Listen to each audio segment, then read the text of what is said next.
is between Herscher and Irwin, and sliding more towards, I would say, kind of the Irwin area. All right, I'm going to bring it back over to radar. Also, folks that are watching potentially online with us, we are now streaming on our platforms here online. So hopefully you folks there, if you are watching us on Facebook, if you're on X, you're on the WCA3 Weather app. There are a lot of different places that you can get our feeds from.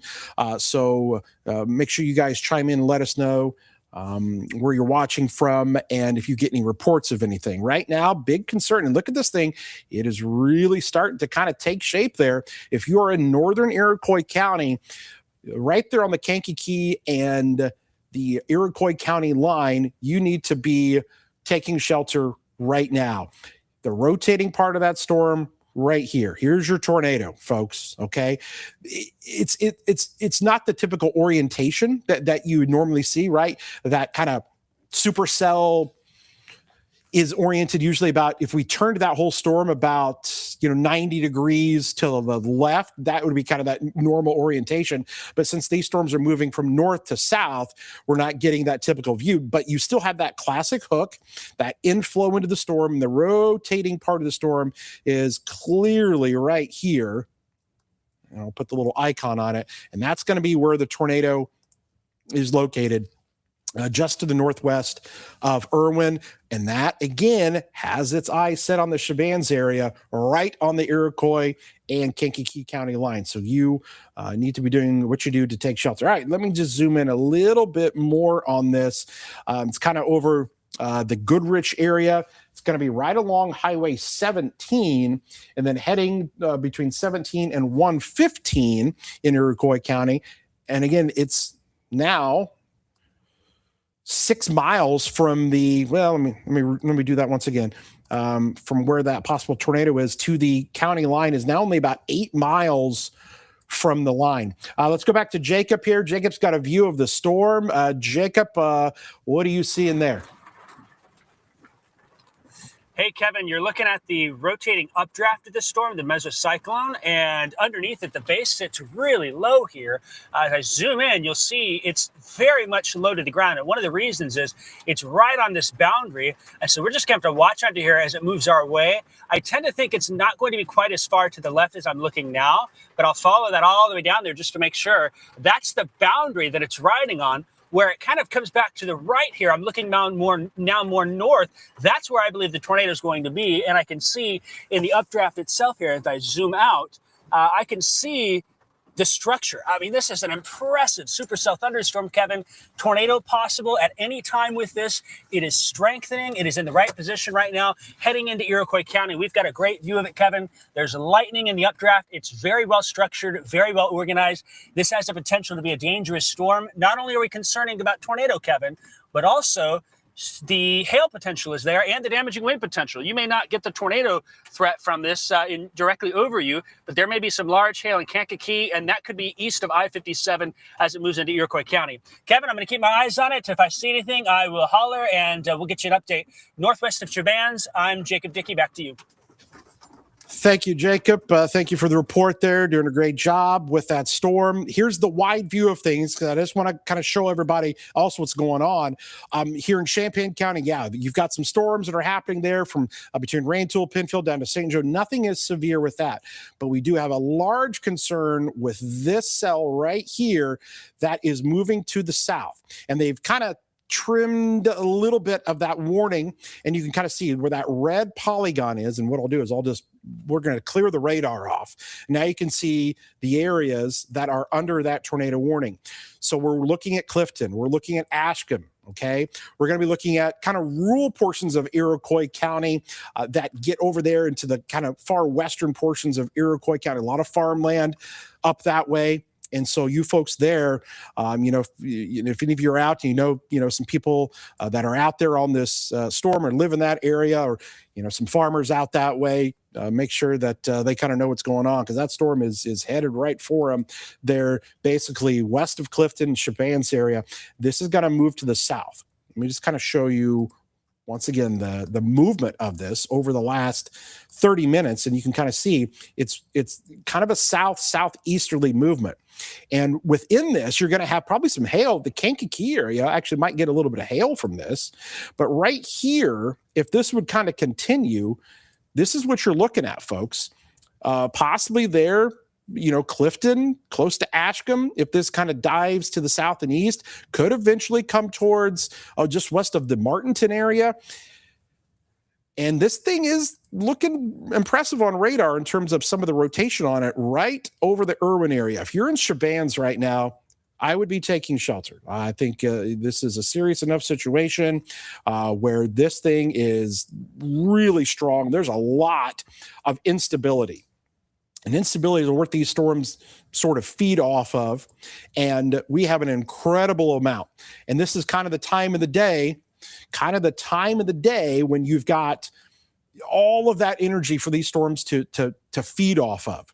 And so as that storm crosses into Iroquois County, and it's just minutes away from doing so, and it looks like they just issued a large severe thunderstorm warning, which now encompasses a good chunk there of Iroquois County. So you've got kind of two things going on. You're going to have potential for winds and hail within the orange box. And we'll clear this out again so we can just see those various warnings. So your orange box there, now Martinton, now Watseka, severe thunderstorm warning. But within that, you're going to have the tornado potential. That's going to be in a smaller confined area, in a smaller box, so to speak, than the rest of that severe thunderstorm warning. So now you're talking about the potential tornado just a couple of miles away from this. I want to show you where Jacob is. So this is Jacob's icon where he is located, and he's right on the Kankakee and Iroquois County line as he looks into that storm. So he's looking right into it. He's telling us he's starting to see some more of that rotation. So what we're going to do is we're going to go right to Jacob. He's looking at it. Jacob, what are you seeing there? Yeah, hey Kevin, the storm is getting closer to me here. So I'll widen out. This is the updraft, the mesocyclone. And underneath this base here, we've got to watch for little pockets of spin. And I'm starting to see some organization on this spot right in here. If I zoom in more, you'll see some of that motion that is showing up there. There's some rising motion, but also becoming a bit more organized with in front, right to left motion, and behind left to right motion. That's rotation, folks. That's in there showing up right in the middle of the screen. It's not really strong yet, but it's making a move in that direction where, we've got all the ingredients that we need. So if something drops, it's going to perhaps come right in front of us here. Again, because of this, I don't want to lose sight of the whole thing and focus on one spot. So we're keeping it wide, Kevin. But this is a really impressive supercell thunderstorm for summer standards here coming on in. The hail potential will be there. The wind potential will be there. The tornado potential certainly is here as well. And as I say that, Kevin, just kind of looking in the back as well to keep eyes on everything here. The camera's giving me a little bit better visibility as well. Just some up and down motion to watch on this whole line in here, Kevin, as it's coming our way. That stands out to me a little bit more in there. In fact, Kevin, are you seeing this right here, this feature? Right in the middle of the screen? Yeah. There's some motion in there. That may be something to watch here as well, Kevin. We're looking right into where that rotation is, and somewhere along this line is where it's going to be. Kevin, back to you. Yeah, and I think also there are some pretty good indicators, not only of possible tornado. There's some really strong winds, even if this thing doesn't fully condense a funnel and come down. The velocity signatures that are on this are showing really strong winds aloft, where the radar is essentially kind of hitting the signal and showing the winds within that thunderstorm there. So we're watching that really carefully too. So there's a severe thunderstorm warning and that tornado warning. Shabans, now is the time to go. Now is the time that you need to be in your tornado safe spot. And that's Jacob looking right into the storm. He'll probably have to, peel back to the south just a little bit here before too long. But he's going to have the eyes. The good news is for Jacob, who's out there on this relatively slower moving storm to keep up with. These aren't moving at 55, 60 miles an hour. Those are difficult. This one's moving about 35 miles an hour. But if this continues, this is going to be right on the Iroquois Kankakee County line in the next few minutes, which is about where Jacob is and where he's going to be kind of looking into that storm. Let's go back to his shot there once again and just kind of pull it up because he's got the view of that whole thing. And so there's his view. He's got about 30 seconds before he's got to reposition himself. But we're also seeing a lot of lightning. I will tell you this, the lightning on this storm, there's quite a bit of it. What Jacob's going to look for is anything down right at the surface, anything that kind of spins up or not. Sometimes you don't get that fully condensed funnel. It's also maybe trying to become a little bit rain wrapped in there too. So we're going to watch that. All right, we'll let Jacob kind of move to where he needs to go to, and we'll keep checking back with him here in just a bit as that storm moves in. So we'll come back to radar now. And once again, if you're in Shabans, you need to be in your tornado safe spot. This is a tornado warning. If you are in Clifton, it's kind of the same thing, depending upon just exactly where this goes.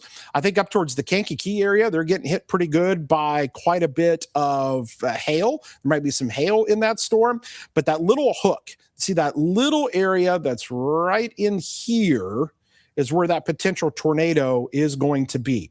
And so as this slides to the southeast, it's going to bring into play northern portions of Iroquois County with that threat for that severe weather to bring a tornado in there. So here's that rotation. Again, it's right there closer to the Irwin area right now. And then that's, again, as we look at the distance from where that rotation is to the county line, now you're about 4 or so miles away from the county line, where the Shabans area is I-57, of course, US 45 there east of that.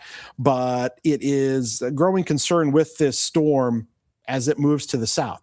Let's bring you back here to the radar view that kind of just shows the normal colors that you see in terms of reflectivity. As I was kind of mentioning there, see how this is kind of wrapping up a little bit more, becoming a little bit more convoluted in terms of the view. You're getting this wrapping around, and some of the rain gets wrapped into it. And so this is when we say that the tornado could be kind of embedded in the rain, but it's going to be tucked in there. Really tough to see unless you're just right in that little slot, because otherwise you're getting this kind of heavier rain that will obscure the view. But right in there, and as I mentioned, right here near Irwin is where that rotation is. This thing now, yeah, it became really rain wrapped there. Now it looks like on the radar, on the last radar scan, kind of pulling that in a little bit, so it could be a little bit more difficult to see once that starts to come in. We'll see what this looks like. I'm switching between the different radars here. That back part tries to wrap in just a tiny bit more. Here is a look at where some of that rotation is on our storm. You can see it pretty clearly. It's going to be right about here, folks. Here's the Shabans area. So Aroma Park, that got hit pretty good. This is going to be to the west.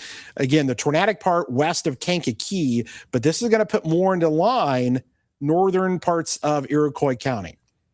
Let me clear everything off, and we will kind of back things out just a little bit so you can kind of see everything. You can see where you are in Watseka. You can see there's Onarga, there's Martinton. And you've got a lot of heavy rainfall showing up here and a lot of lightning. I don't want to just look at all of the lightning strikes. I'm going to turn this on. Look at all of those lightning strikes. And if we come in here and we look, that lightning is going to be pretty prolific, which is also a huge indicator of a really intense storm. Jacob has a view into the storm again as he is repositioned. We'll come back over to him and look at that base there of that storm, that mesocyclone, Jacob. That thing looking impressive for sure. Yeah, and the rotation's actually picking up a little bit more right in here. It's still broad, it's still a little unorganized, but these things on the boundaries can pick up really quickly. It's about north of me, about a mile, coming right at me here. So I'm playing a game of, driving south and whatnot. And then the other thing is, look on the right edge here, Kevin. You see the increasing motion? This storm is feeding on the instability there and is coming very close. In fact, wow, strong rotation in front of me here, Kevin. Rotation increasing. We've got strong rotation that's going to be about a half mile in front of me now, picking on up. What I'm going to do is start to turn around and move, Kevin, and keep an eye on it. But this is getting stronger and stronger as we speak. I'm about a half. Yeah, it's a half mile It may be. It's about a half mile there in front of me. It's about a half mile north of the county line here, moving on in. This is going to be real close to Cheban's, but also down towards Clifton. I think Clifton's going to be in the line for this, Kevin. I'm going to turn around and drive south, give you another look here in just a bit. Kevin, back to you. Yeah. That's an impressive looking part of the storm there, folks. That is looking really dangerous there, folks. If you're in Cheban's, Clifton, get down, lowest level of your home, center part of your house, put as many walls between you and the outside as possible. You can see there's Jacob. He's pretty much going to be right there on the county line there. And that thing is literally right in front of him. And so he's going to position himself just a little bit more to the south to get out of the path of that and just kind of stay ahead of it a little bit.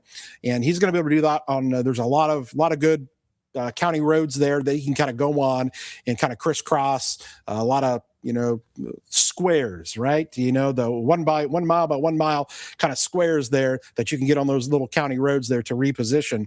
And that is the storm. It's the tornado is going to be almost to the county line, just about, let's see here. Let's take off his icon there for a second. And I mean, we're talking a couple of miles, maybe 3 miles to the west of Cheban's is where that is, and going to come real close there between Cheban's and Clifton and the I-57 area. If you know anybody that's traveling there on I-57, if you've got friends or family that are there and they were driving north or south, they're on 57. I mean, they'd be coming through a heck of a storm there through Kankakee. But if they're going north, if they're in Ashcombe or something like that, let them know there is a real intense storm that may have a tornado. Increased rotation showing up on this just to the north and west of Cheban's, diving to the south and moving at about 30 to 35 miles an hour, and is going to be crossing into Iroquois County in the next couple of minutes.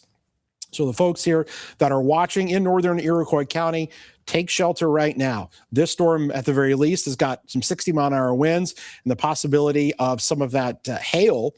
But the concern is obviously for a tornado to really start to crank up here and get even stronger as the next kind of hour goes. We're in that real peak heating of the day. We're at the maximized portion of the day where instability is at its highest. And we're getting some of that wind shear that's also along a little boundary, and that enhances that threat.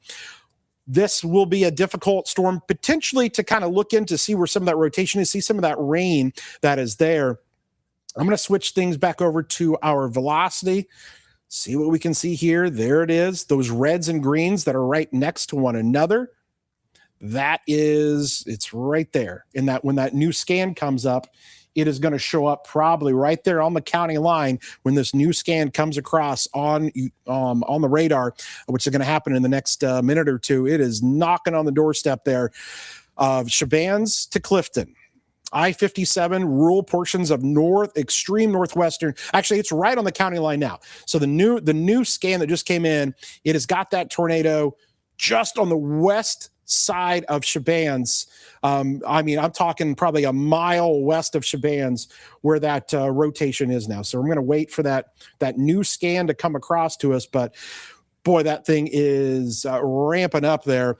Jacob is back with us. He's repositioned on his view there. Let's go back to him. Jacob, what are you seeing there? That thing's right on the county line now. Yeah, Kevin, I'm 2 miles south of the county line now. We're looking right into that spot. It almost looks like the backward C shape in there. And of course, corn gets in the way this time of year. But that's where this area of rotation is. And there's a lot of shear on the boundary that's sticking out now. The boundary is kind of chasing me a little bit more than the rotation is. It's sticking, kind of wrapping to the south a little bit ahead of it, and that's helping to enhance the rotation with this. And so that's something we're continuing to watch. But it's going to be right west of Cheban's, moving south towards Clifton. I'm moving east now. I'm going to drop south in the road that takes you into Clifton on the west side there, and we'll keep my eyes on it, Kevin. Live in the storm tracker. Here we go. Corn's going to end. Let me give you another view real quick here, and we'll take a peek at it. And there we are. It would be in this area right there where that rotation is, Kevin. Can't see anything down. There might be at some point, but it's going to be hard to see with this rain that continues to kind of wrap up in there, Kevin. I'm going to sit here for a minute before I turn south, but I'll send it back to you. Okay, so again, the rotation right there west of Shabans, it's gonna continue to dive south, and so that stretch of road between Clifton and Shabans on I-57 is kind of the area of concern here. And it's going to be coming really close there, just the west of. And so this updated radar scan is we're waiting for it to kind of come in again, but the rotation is now right about here. Okay, and it's gonna do one of these numbers right here as it kind of dives to the south. So it's Clifton. I would be taking shelter here if you haven't already. Be down there just in case. Right now, Jacob's got eyes on it. He's not seeing anything officially down. He's in the perfect position to be able to see something if there is. Right now, strong rotation. He has noted that several times with this. And if this thing puts down a tornado, we're going to be able to see it. He's going to have those eyes. He's right there where he needs to be. We're keeping a close eye on these storms. And as they move to the south and east, okay, here we go. There's your tornado warning. Just kind of widen the view out here, because I know we've got other folks that, well, I'm seeing storms in other areas. What are we talking about here? There's nothing that is severe in Macon and Piatt in Champaign County. Champaign right now, you're getting a good little storm, but nothing is severe. The area of concern is Iroquois County, especially northern portions of Iroquois County, as this storm here has taken on the shape that has us concerned because of the rotation within it. And we have seen it maintain its strength for quite some time. These storms have been going pretty good. I will say the newest scan kind of really wraps this thing in rain a little bit more, making it really difficult to pick anything out. I would say if there is something, you're going to have that tornado embedded now into that really heavy rainfall. There's not that clear slot. So here's that updated scan. I was just kind of talking about how it kind of sits there now just west of Shabans. I think now that this thing is moving to the south and east, it has, now here's what we'll do. Okay. I'm going to mark a point on here. We're going to mark a point. So basically we'll say, all right, that rotation is going to be right, essentially kind of right in here, right? And so when we take a look at that same point and we pull up the reflectivity, which basically shows us all of the heavy rainfall that is in there, okay, that same point is embedded with the rain. So now that tornado, if it's in there, it's in this heavy rain. That yellow and orange, that's heavy stuff. There's not that clear slot. If you noticed on the radar scans before, there was a little bit more of that clearer slot. Let me just kind of back it out to kind of show it. See the slot that's right here? We were able to kind of see into it a little bit more. As the radar moved on, notice this same clear slot we were just kind of mentioning. Now it's getting wrapped up just a little bit more. So this point right here, and that would obscure the tornado if it's there. And that's what we call the embedded tornado there. Sometimes you hear about, a rain wrapped, possible tornado, or the tornado embedded in that heavy rainfall. If you're between Shabans and Clifton, here's the thing. You're not going to be able to see this now. It's going to be really difficult to see something because of just how the orientation of this is. This thing is now essentially on the south, just south and west of Shabans, and going to cross 57, probably between Shabans and Clifton in a minute or two. So there it is now. There's the updated kind of scan on this here. And just bear with me for a second. I'm kind of looking at a lot of stuff here off to the side. Yeah, that thing probably has now crossed 57, I'm guessing, and is now going to be just to the east there, and might be a little bit more getting closer to US 45 in the next minute or two. Yeah, it's going to be over there by the Central High School area, if you're familiar, up there between Shabans and Clifton. So Jacob is still repositioning to kind of get into a location to be able to see this thing a little bit more. But the evolution of this storm has brought it to where you're not going to be able to see as much as we could maybe 15 to 20 minutes ago. Okay, they have updated the tornado warning. And let me just clear this off. So we're just going to look at the warnings that are in effect. So we've got this big orange box. That's your severe thunderstorm warning. So from Watseka down to Onarga over to Martinton. And then within that is another little polygon, the red box you see there. That is the tornado warning. And so this is a much smaller area. It's more defined as to where we think rotation could be on the storm. And what we do here is we kind of look at it, and I can just kind of plot it for you. The rotating part of the storm is right here. So even without looking at the radar, we're just looking at the boxes here. So that's the rotation. It's right on 57, and the direction that it's moving is here to the southeast. So now you're talking eventually getting there to Highway 52 and US 45, Highway 49. Those areas there could be eventually impacted by this. So it is going to pass there right between Shabans and Clifton is the exact location of where that is. All right, let's clear all that off.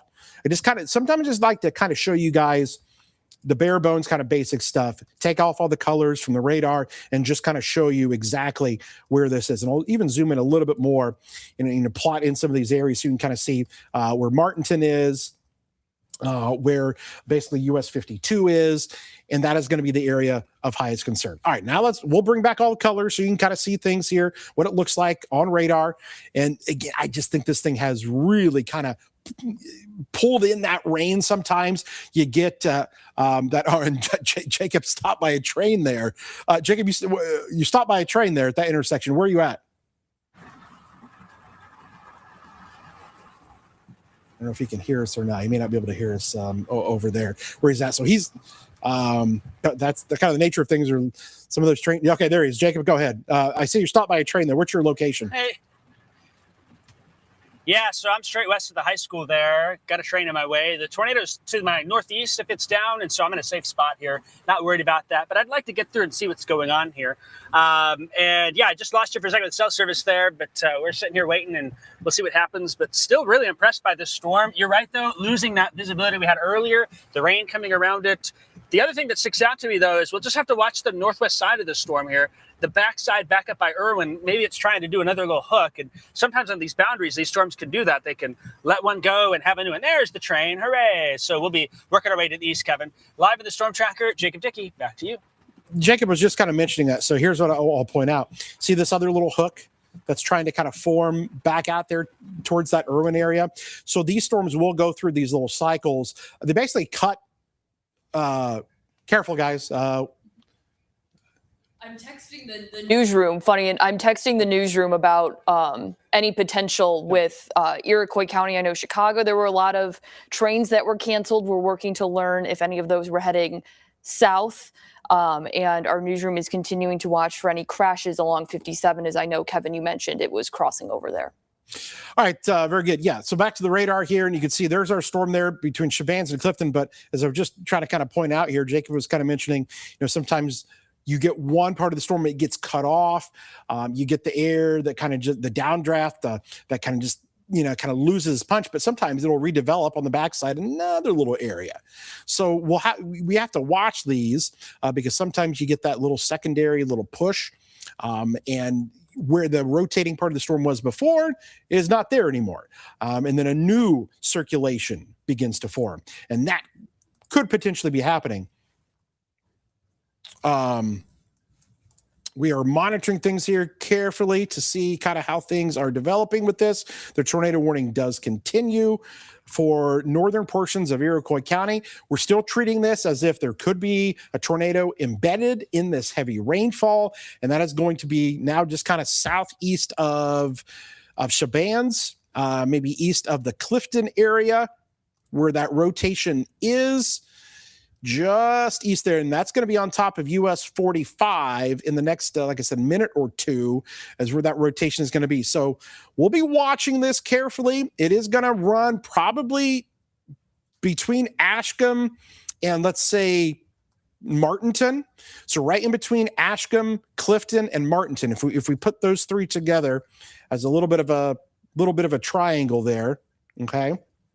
I would say that is going to be the area of highest concern. So if you go, all right, so here's Clifton, Ashcombe, Martinton, okay, right in this area through here, the rotating part of the storm is going to be diving into that kind of box there, that or a triangle, I guess I should say, that is kind of drew. So we're going to be watching that area carefully.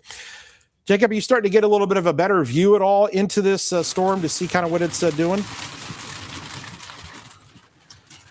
Yeah, Kevin, kind of cutting out the audio a little bit here, so it's a spotty, so I'm not sure how well I'll keep up here, but I was able to cut through the rain, and the rotation would appear to be in front of me here at this point. But I'm just going to be keeping my eye back to the north as well, and I'm not so sure that in this area there's anything of concern. What I'm going to do is I'm going to take a turn here and go back to the south, but still thinking that we have the potential for a tornado. Not fully sure how that's going to pan out, but I'm a little more interested here as I turn to the right what things look like. So we'll keep an eye on it here, Kevin, and bring you updates if we see anything. And we're continuing to watch this tornado warning storm in northern Iroquois County. Live to the east of Clifton, I'm meteorologist Jacob Dickey. Back to you, Kevin. All right, so there we go. There might be some hail in this too. Those of you that may be watching, maybe in Chevannes, there's probably a little bit of hail showing up in this. Really heavy rainfall, and be careful if you are traveling there to Iroquois County. This is another one of those scenarios where that heavy rainfall can lead to, some hydroplaning on the roads, because some of those areas are just getting hit really hard by these heavy sheets of rain, and you can be driving along and boom, you hit that little spot there, and you can easily lose control. So kind of be careful. And that's from Watseka up to Martinton, and all the way over there to Clifton here, and definitely Chevannes area. That heavy rainfall is continuing. So our tornado warning still in effect here. Looking like they're going to continue this year. I'm just reading some stuff from the Weather Service that they are also confirming that they think that the rotation has weakened. So some good news there. And I believe that they will allow for that tornado warning to expire at 5 o'clock.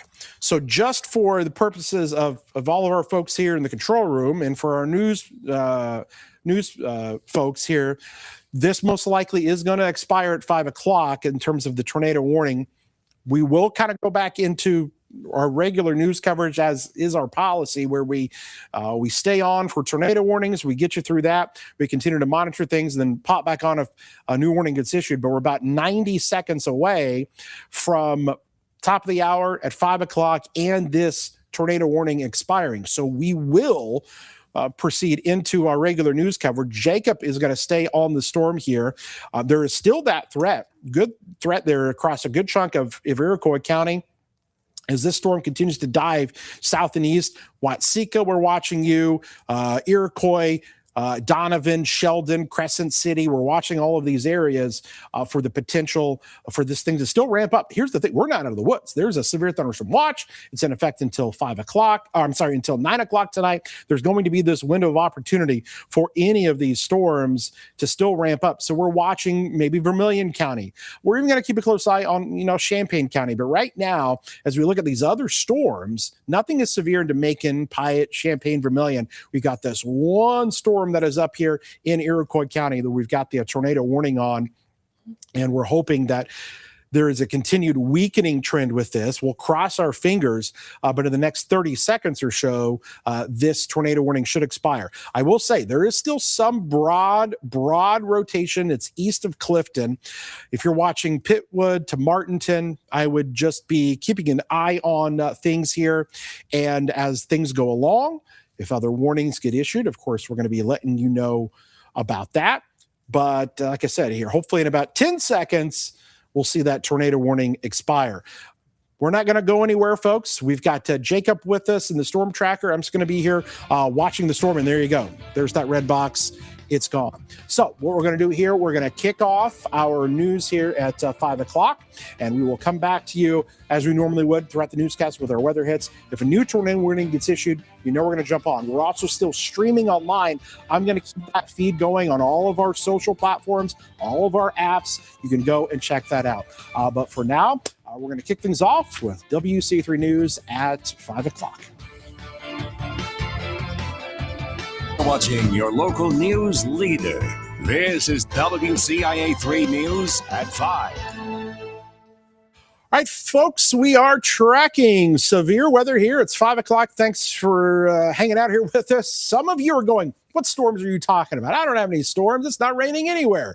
Yeah, so there's a wide view. There's not a lot going on in other locations, but we've been watching a pretty intense storm here for much of, the last half hour or so. This thing definitely had us concerned as it was crossing into Iroquois County. There has been a weakening trend in terms of the rotation on this, but there's still the wind threat that is associated with this storm.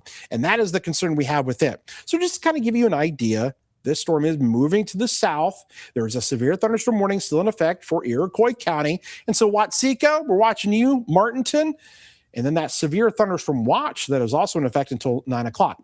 We'll have much more coming up here. We're talking about some of the heat, too, that we're dealing with. And I want to touch on that here just a little bit, folks. Obviously, the temperatures have been incredibly warm. The heat index values are, upwards of 100 and 110 degrees, just temperature wise. You can see some of those readings there into the 90s, and it feels like over 100 when you kind of factor that in.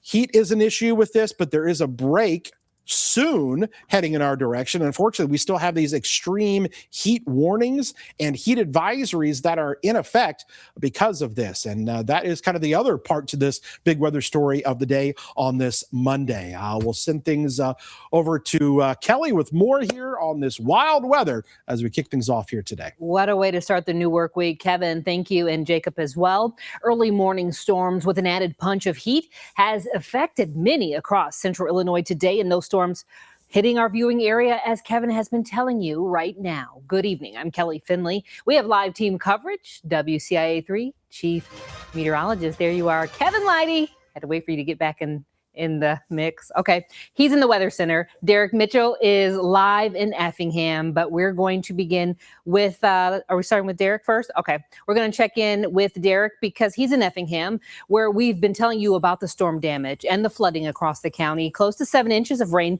fell south of the city. WCIA3's Derek Mitchell. He continues our team coverage. Derek, okay, tell us where you are and what are you seeing?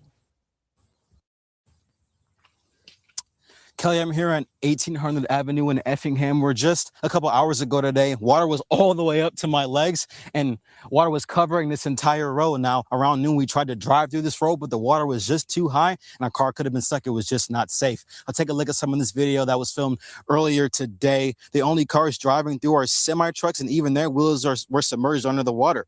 Now, this road has been like this since the early morning, with the water levels rising starting around 2 a.m. We've been out here for hours, and now it's finally trickling away. Now, we did reach out to the Public Works Department about these roads flooding, but we haven't heard back just yet. But we will keep you updated on air and online about these roads flooding. For now, reporting live here in Effingham, I'm Derek Mitchell, WCIA3, your local news leader. All righty, Derek, thank you so much. We appreciate that update. We can really hear it here as well if you listen closely. Remember, you can always stay up to date with the very latest weather news. Just download our WCIA3 app. It is absolutely free. Northbound lanes of Interstate 57 are now back open after a deadly crash. One person was killed, another sent to the hospital with injuries. Illinois State police officers responded to a two-vehicle crash in Iroquois County just after 5 a.m. The driver of one of the vehicles was pronounced deceased at the scene. Traffic was diverted off the interstate at the Buckley exit while that scene was cleared up. The roadway was shut down for more than 3 hours. A Danville 18-year-old has turned himself in and is now charged with first-degree murder. Nathan Gray Jr. is accused of killing 24-year-old Christiane Watson back on July 10th. Happened near the intersection of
Now, Central Illinois' most accurate forecast with meteorologist Kevin Lighty.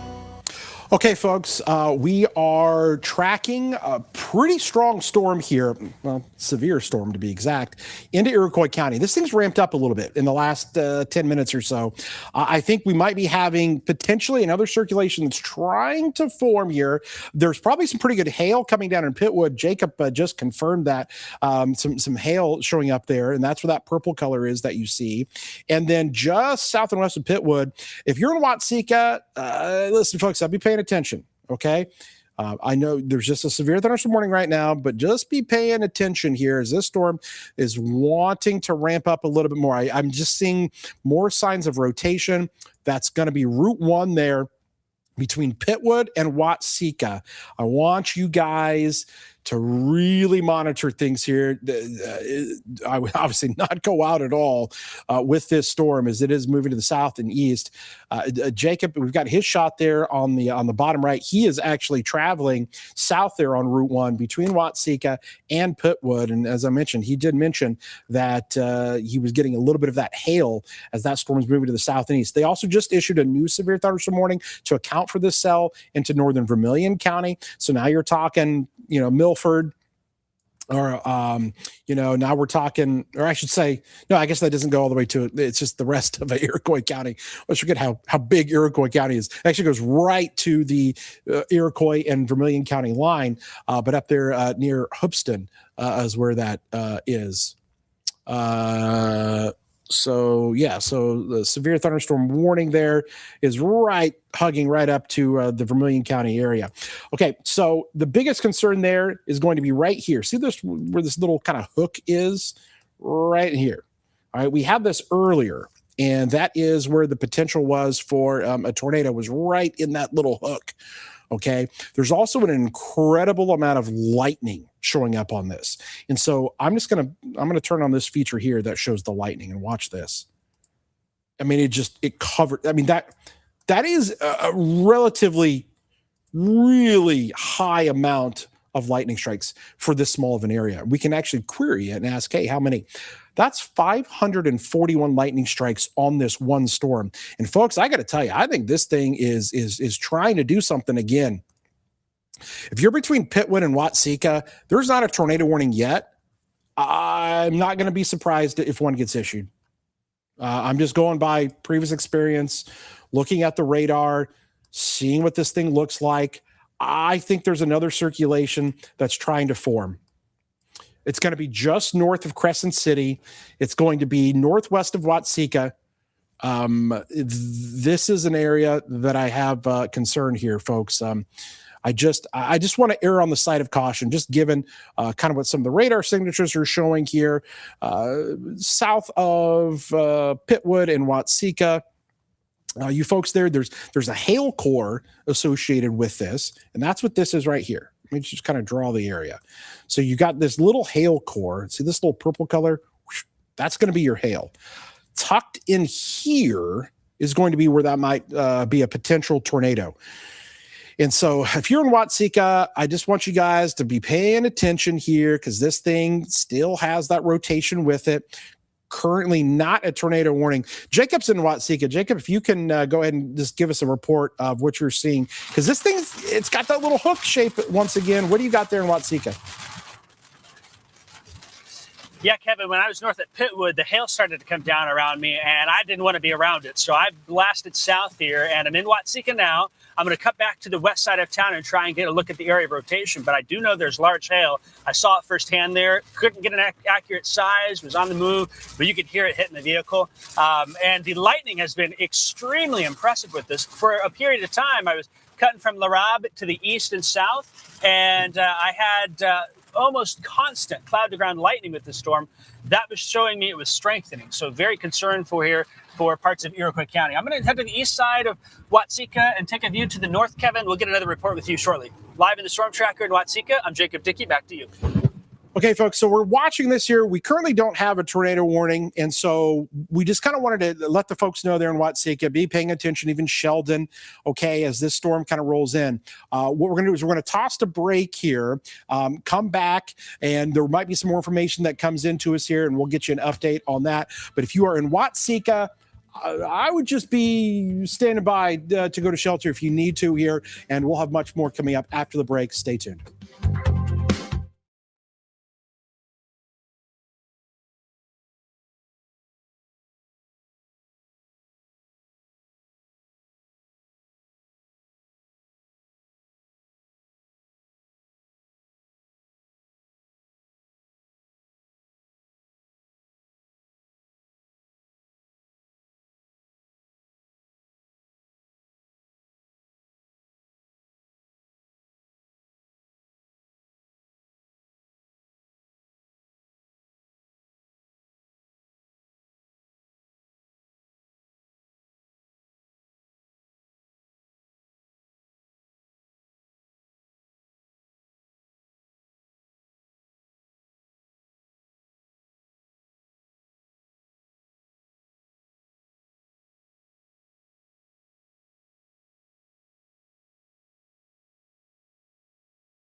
All right, folks, Watseka, take shelter right now. Watseka, take shelter. Just as I anticipated right before the break, tornado warning issued.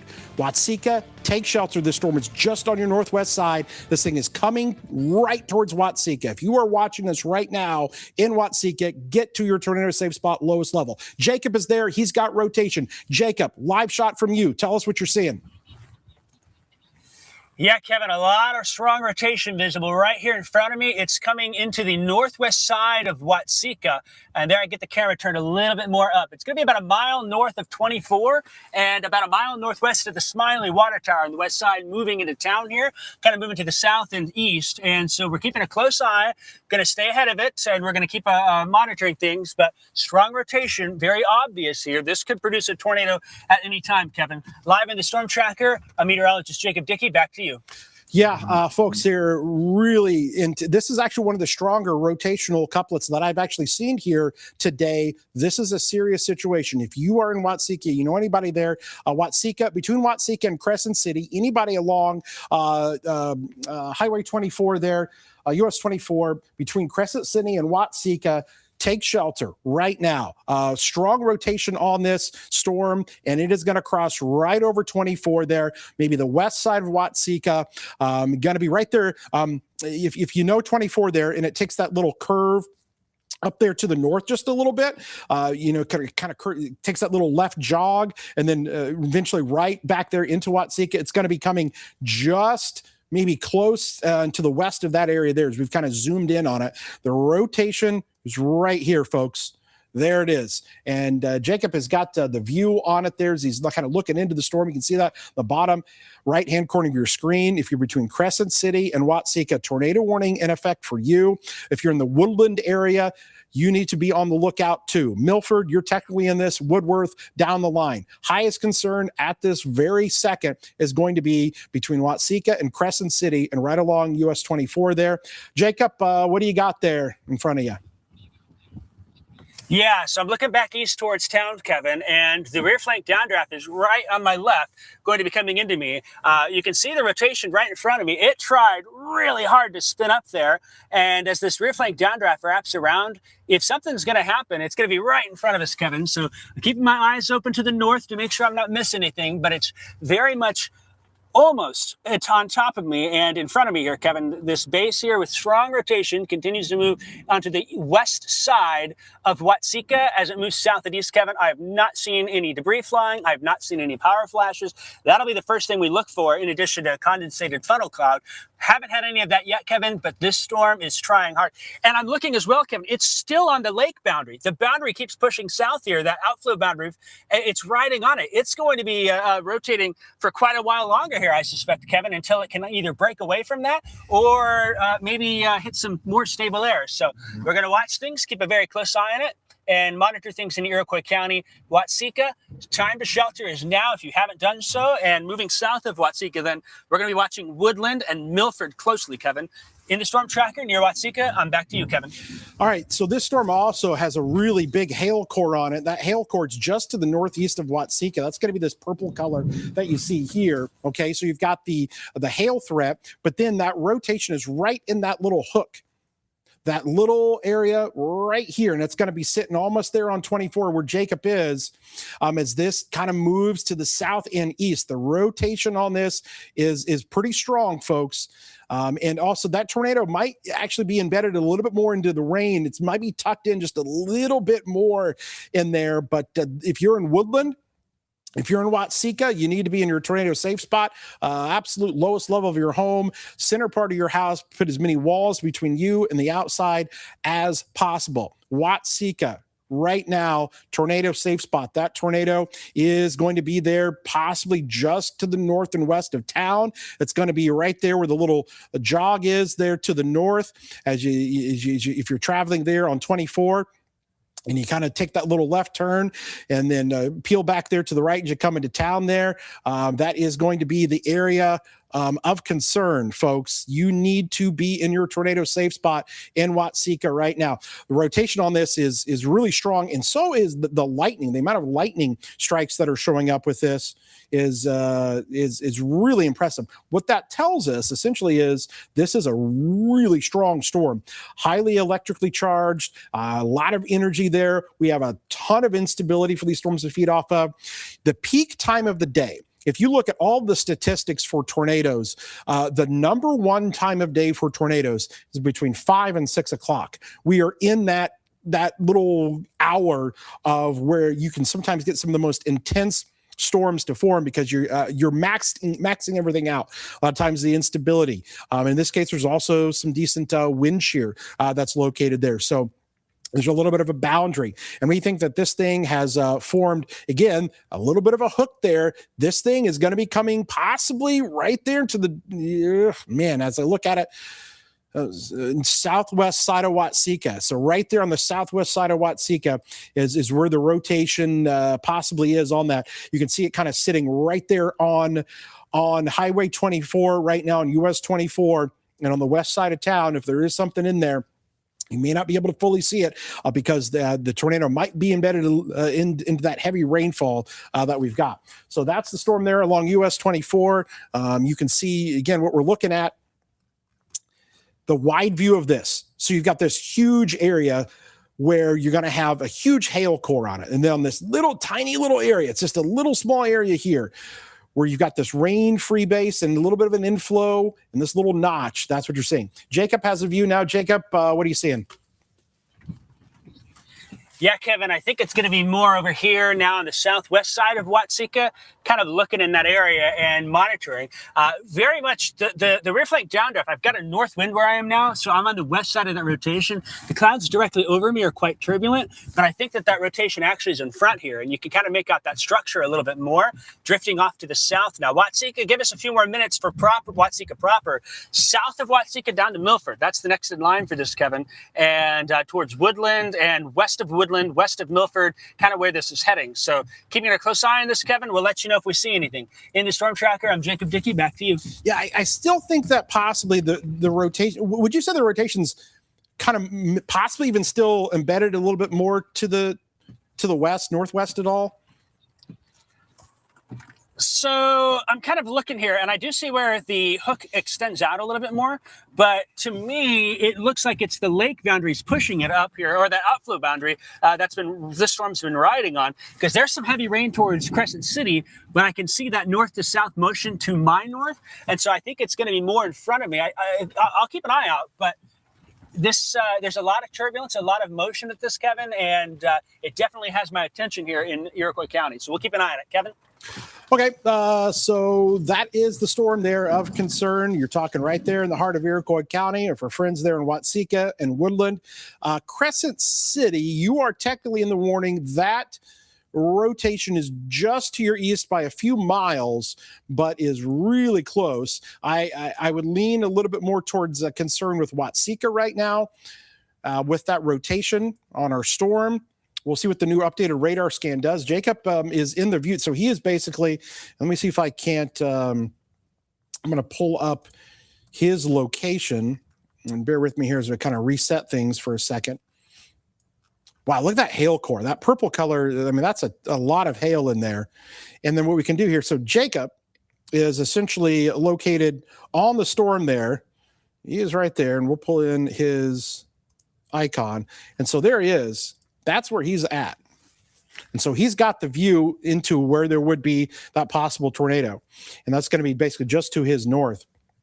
Let's pull up his shot there if we can. So you can see where he is on radar. And then, we'll come back to him. He's kind of repositioning there. Okay, there. So you can see him. He's on one of those county roads there. So he's dropping back south there to obviously kind of stay out of it.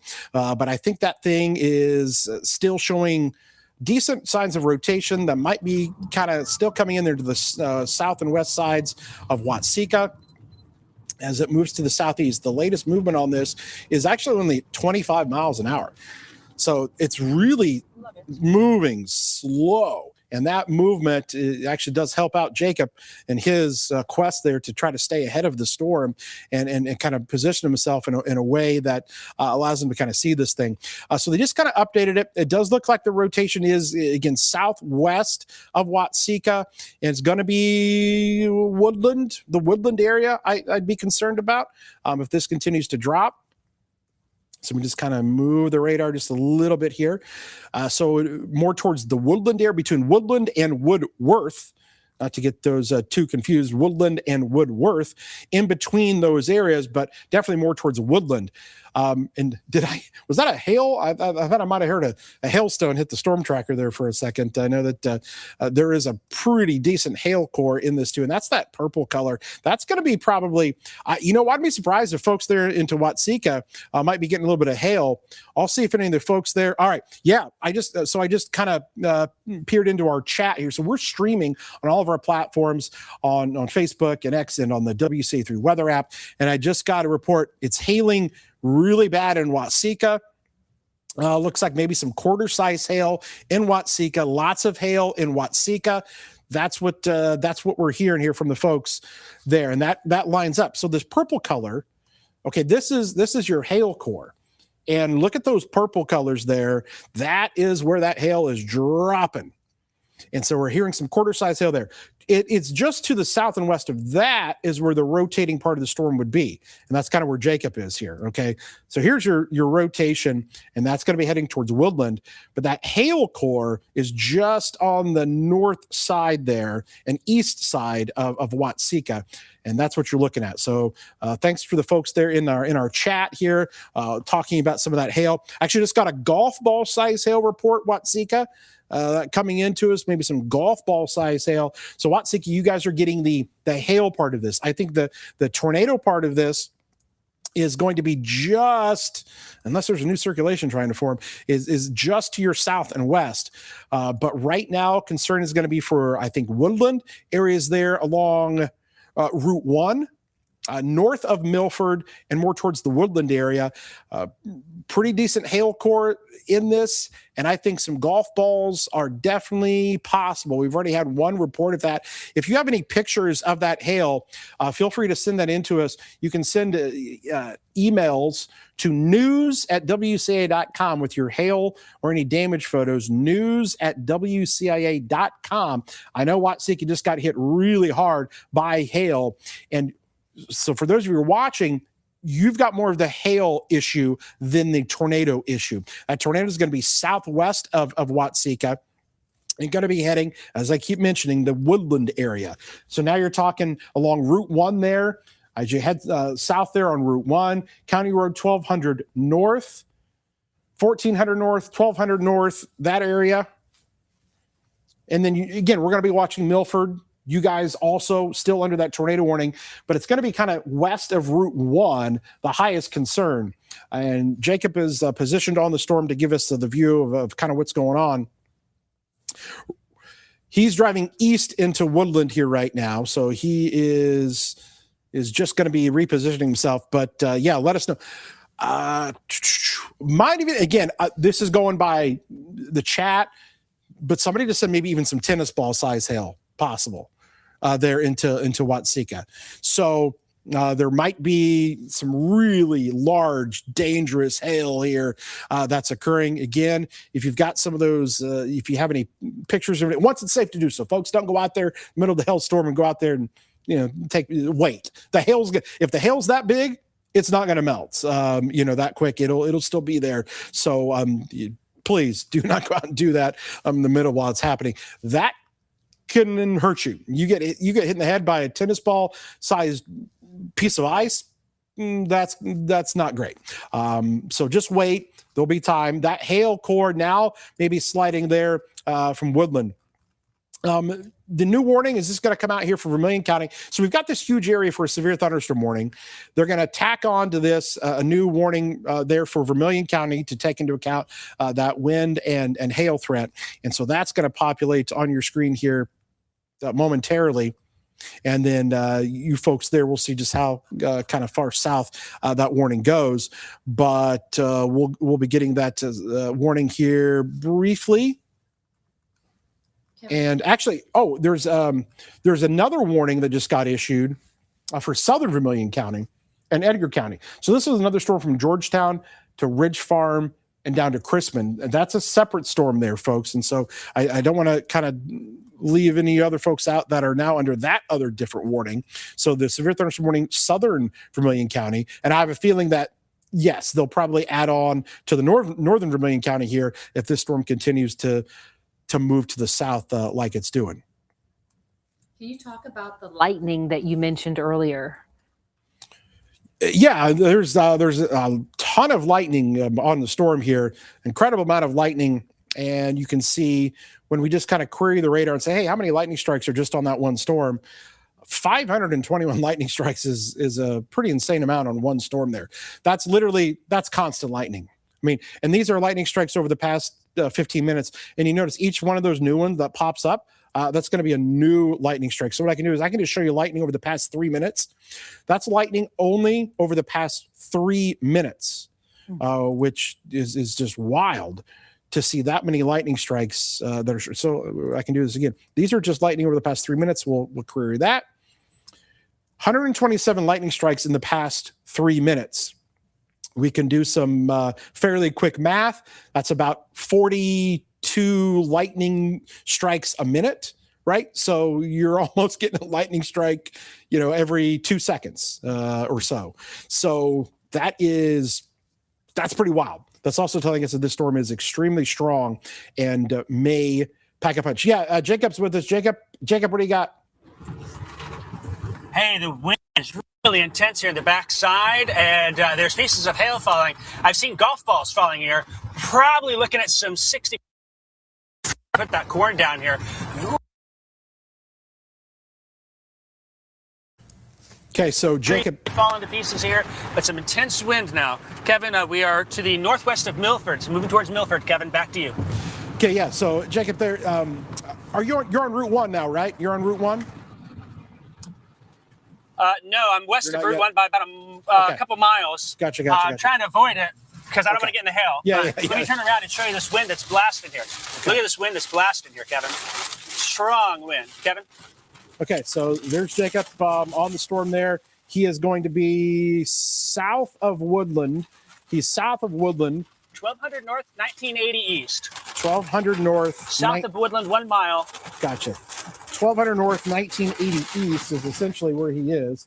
So there's 1200 north, as you can see right there. So he's going to be just south of Woodland. Okay. Milford, if you're in Milford, I would be taking shelter here. You guys might get a little bit of everything. This thing is taking on an orientation for winds and for hail and even some of that rotation to produce a tornado. So if you're between Woodland and Milford, that is the largest concerned area. Right over Woodland is where the rotation is, literally over Woodland. And diving to the south, I'd be concerned for the Milford area, anywhere there along Route 1, north Milford. Of course, Route 1 goes east of Woodland. But if you are anywhere there just west of Milford, not all the way to Woodworth per se, not all the way, probably if you take Goodwine north and Bryce, in the Bryce area. Yeah. So about to Bryce or so, that would be the concern between Bryce and Milford and south of Woodland. So you've got a hail core. I mean, if you're on Route 1 right now, south of Watseka, there's probably golf ball to tennis ball size hail falling. Woodland area is where some of the rotation is. Milford to Bryce is going to be where that rotation is headed to next, and where the highest concern is going to be for the tornado. So the tornado warning does continue. Small area between Woodland and Milford, and they just kind of updated. And I'm going to just show you guys just the warnings by themselves now. So that is what's left of the tornado warning box. So it's this little shape here, this little polygon that you see. And that is the area where we could have rotation and also hail size. If you notice there, the warning for the 2.5 inch size hail, tennis ball size hail possible within not just the tornado warning, but anywhere in that severe thunderstorm warning box. So that orange box there goes all the way down to Wellington. Okay, we've got that. So let's kick back over to the radar again. We still have that pronounced little hook that's showing up west of Woodland to Bryce and just north of Milford as this dives to the south. Folks there, and again, I know that probably that hail core has passed Watseka now. If you did get any pictures of any of the hail or something like that, feel free to send those over news@wca.com. We've got some good hail pictures now. Okay, so they got pictures coming in, so I know our folks probably back there, hopefully efforting getting some of those hail pictures, and we can kind of show the folks what occurred. We're watching out for that. I'm just looking at, I'm just trying to pull up some other data for myself here. Jacob's here with us. Jacob, go ahead. Yeah, hey, Kevin, I'm coming into Bryce now, and Milford will be about 2 miles to my east. I think I'm going to stay on the county roads and try and sneak south, but this will be heading towards Wellington, Houston. I don't think Route 1's the good route to go on, Kevin. Probably going to stay south. I will say this, I don't see as much of a lowered base here, but the lightning also has come down a bit, but that doesn't mean the storm is done yet. I can still see the boundary clearly being ingested into this storm here. So we've seen it pulse up and down. Maybe we're on a downward phase, but it could quickly re-strengthen. I think the safe bet, Kevin, take this road straight south through Bryce down to Route 9 probably is the safest way to play this. Would you agree, Kevin? Do not do not get on 1. It seems like this hail core is wanting to kind of just dive south right on 1. So I think Milford's probably going to be getting some hail now. I think that core is probably going to slide south to Wellington. I would say stay just barely to the west there of Route 1. And yeah, the Bryce area is good. I think County Highway 1800 North 1800 East Road is a good option to kind of stay there. So towards Goodwine. So 1800 North 1800 East I'm on Road. 2000 East. You're on 2000. So you're just okay. So you're kind of in between there.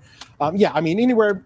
I would not get much further to the east there because that hail core is just going to slide right down Route 1. It looks like, and it still looks pretty intense there on radar in terms of that core stretching out. And let me see what the latest. Yeah, it's probably dumping the hail now. There might be a little bit of a kind of a collapse of the hail happening as we speak. But I also still think there's some good rotation on this just to the west of Milford there. Can you see any kind of structure at all there to your north at all, Jacob? Give me a minute to turn around, Kevin, up here. I'm out of the rain finally. Behind me, I can see a lowered base, but it doesn't look like it did earlier. I'm going to sneak between Alonzo and Goodwine. I might lose you. I'm going to cut through the river to get to the other side there, but then I'll be free and clear, and that'll take me to just close to Eastland between Hoopston and there. So that's my plan. Let me turn here, Kevin, and I'll get the camera out and give you a view real fast if you've got a minute. Yeah. And we'll take a peek at it. But yeah, I don't particularly fancy to get in that hail the way things sound with that, Kevin. We're now south of Milford and turning around here, and let me park. Give me a second. Yeah, there we go. That's what we're looking at right there. So there's that base. It's still there. I don't see obvious rotation. There's a little bit showing up in there. I can see some motion. I see a lot of inflow though. I mean, you can see that right to left motion here. So it is still feeding. And you know what? There still is some motion in there, Kevin. Now that I look at it a little more, kind of catching my eyes right in there, you can kind of see that motion that's showing up. So yeah, just north of Bryce, still some rotation showing up, Kevin. We might sit here for a minute or two and keep an eye on it, but I do need to get to the other side of the river, so not sure how much time. Yeah, you can see that there, Kevin. There's some motion that's still happening. Kevin, back to you. Yeah, that's looking impressive there. We'll come back to the hail picture in a second, guys. Let's stay on this here. I'll call for the hail pictures. Right there where Jacob's looking, that is looking impressive. He's right there near Bryce, and again, a lowering there. Again, there's a cloud base there. Strong rotation north of Bryce. It does look like pretty strong rotation there.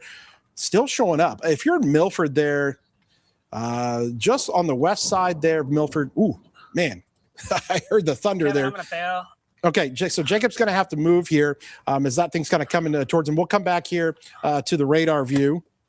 And so there's Jacob. He is right there on where that rotation would be. He was seeing it right in front of him. And we were almost kind of seeing the very, very beginning stages of a funnel trying to form there.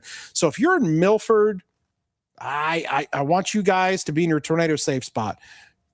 Just, if this thing kind of slides a little bit, it looks to pass maybe just barely southwest of Milford. But there is some pretty good signs of that rotation still showing up on this. And Jacob is in that position to kind of show us. There's also a really good hail core between Milford and the Stockland area. I think on the east side of Milford, you're probably getting some hail. And stretching over there just to the west of Stockland. All right, so speaking of some of the hail, we did get some of the hail pictures into us here. And we can talk about... We've got one of the hail pictures here, Yeah. so you can. Well, this is from Dina Knapp. This is from her yard in Watseka. Is it the same picture that we're looking at right there? That we talk about the size, the golf ball size, and actually seeing that. And you mentioned say that one more time. Okay, this is Mike Valentine's picture. Excuse me, Mike Valentine's picture. But Kevin, you talked about how people need to be safe. Don't walk outside to get these pictures and hurt yourself, because if this knocks you upside the head, I mean, that's got some little bit of force to something of this magnitude right here. This is the hail picture and the hail that you've been referencing from Watseka. Okay, so that was some of the hail cores there. Again, we love whenever you guys can actually also send us, with some kind of an object to compare it to. We all have different size hands, right? So it's sometimes hard to kind of tell how big the hail is. See if you can compare it to an object that is a uniform known size. And so when you talk about using coins, a ball, a golf ball, a tennis ball, a baseball, anything like that, that comparison allows us to really see it. Or just measuring it. If you just got an old-fashioned ruler or tape measure, that can also really kind of help us out. But thank you to those of you that sent your pictures in here to Get us. another one for you from And James. so there's another picture. We're talking about some other hail. From James Prather. He heard you, and he's showing the various size hail right there. Again, yeah, you mentioned that we all have different size hands, but just being able to put a visual on this story, we're hearing it where Jacob is, but just seeing this. Thank you to James Prather for sending in that picture. Again, as Kevin's mentioning, if you can send us those pictures and line it up with something. I know we've got one coming in that's next to a Sharpie, so you can understand the size of that hail. Okay, let's come back to the radar here because I want to come back over to this other storm that does have a severe thunderstorm warning on it. Southern Vermilion County, Ridge Farm area, Chrisman, Sidell. You can see there is that severe thunderstorm warning for that cell. Pretty little complex there. But our number one concern is with this potential tornado, and this is going to be basically tracking to the south of southwest of Milford now is where that rotation is. And so Wellington, listen, we're about to exit the tornado warned polygon. We'll see if the Weather Service continues this at all a little bit more. Jacob, what do you got there on the left side? Is that, I couldn't quite tell. I'm sorry. I'm just kind of viewing your picture there. Do you have anything there? Okay, it's kind of hard to see. The tree got in the way there. He's kind of repositioning here, but it just looked like that there was something trying to maybe kind of form in that area there. I just wanted to kind of peek in there to his view of what he is seeing, and maybe come back to Jacob here in just a second. Kevin, will you explain the hook that you keep mentioning? Yeah. Yeah. Jacob, go ahead. Jacob, rotation increasing. Okay, go ahead. Hey, rotation increasing straight behind me. I don't have time to stop and look at it, but it is not done yet, Kevin. Got to get through the river bottoms. We'll talk to you when we get close to East Lynn. Back to you. Yeah. So that the new radar scan actually just kind of kicked it up a tad, and so I want our folks there to, if you're in Goodwine or Wellington, I would. This is another one of those. All right, folks, you may not have that tornado warning for you just yet, but I don't think this thing's completely done. We're just kind of watching it here. And so Kelly was asking there before about the hook. And so you can see this here, that, this is your hook. This is your classic hook. You've got rotation into the storm here and basically inflow. And that's what creates rotation. And then the backside kind of comes in, kind of rain cooled air, and you'll get the rotating part of the storm. Now, this is oriented in a different way. Usually you take this and be about 90 degrees. If you swing everything to the left, they're 90 degrees. That's your classic kind of up and down supercell. But because the storm is moving basically from north to south, you're getting kind of a different orientation than that you normally would see on radar. And so that's why it may look a little odd. Rotation on this right here, southwest of Milford, is where the biggest concern is. We'll see if the Weather Service continues this or not. All right, Jacob, let's go to Jacob here. Hey, Kevin, the rear flank downdraft on the left side is cutting in. Strong rotation to my north here. I think we're going to be really close to producing a tornado. Are you able to see that motion? Look at those rain curtains moving from left to right there. And then strong rotation right in there, Kevin. This is going to be near or just south of Bryce by this point. I don't have long to sit here, but I think we're going to have a tornado very soon, Kevin. Let me keep moving. That back there is going to catch me. So I need to get off these gravel roads and get down to Vermilion County. Kevin, back to you. Yeah, I could see that. You can see those rain curtains, okay? And if you notice on his shot, you had the rain curtains kind of going right like that.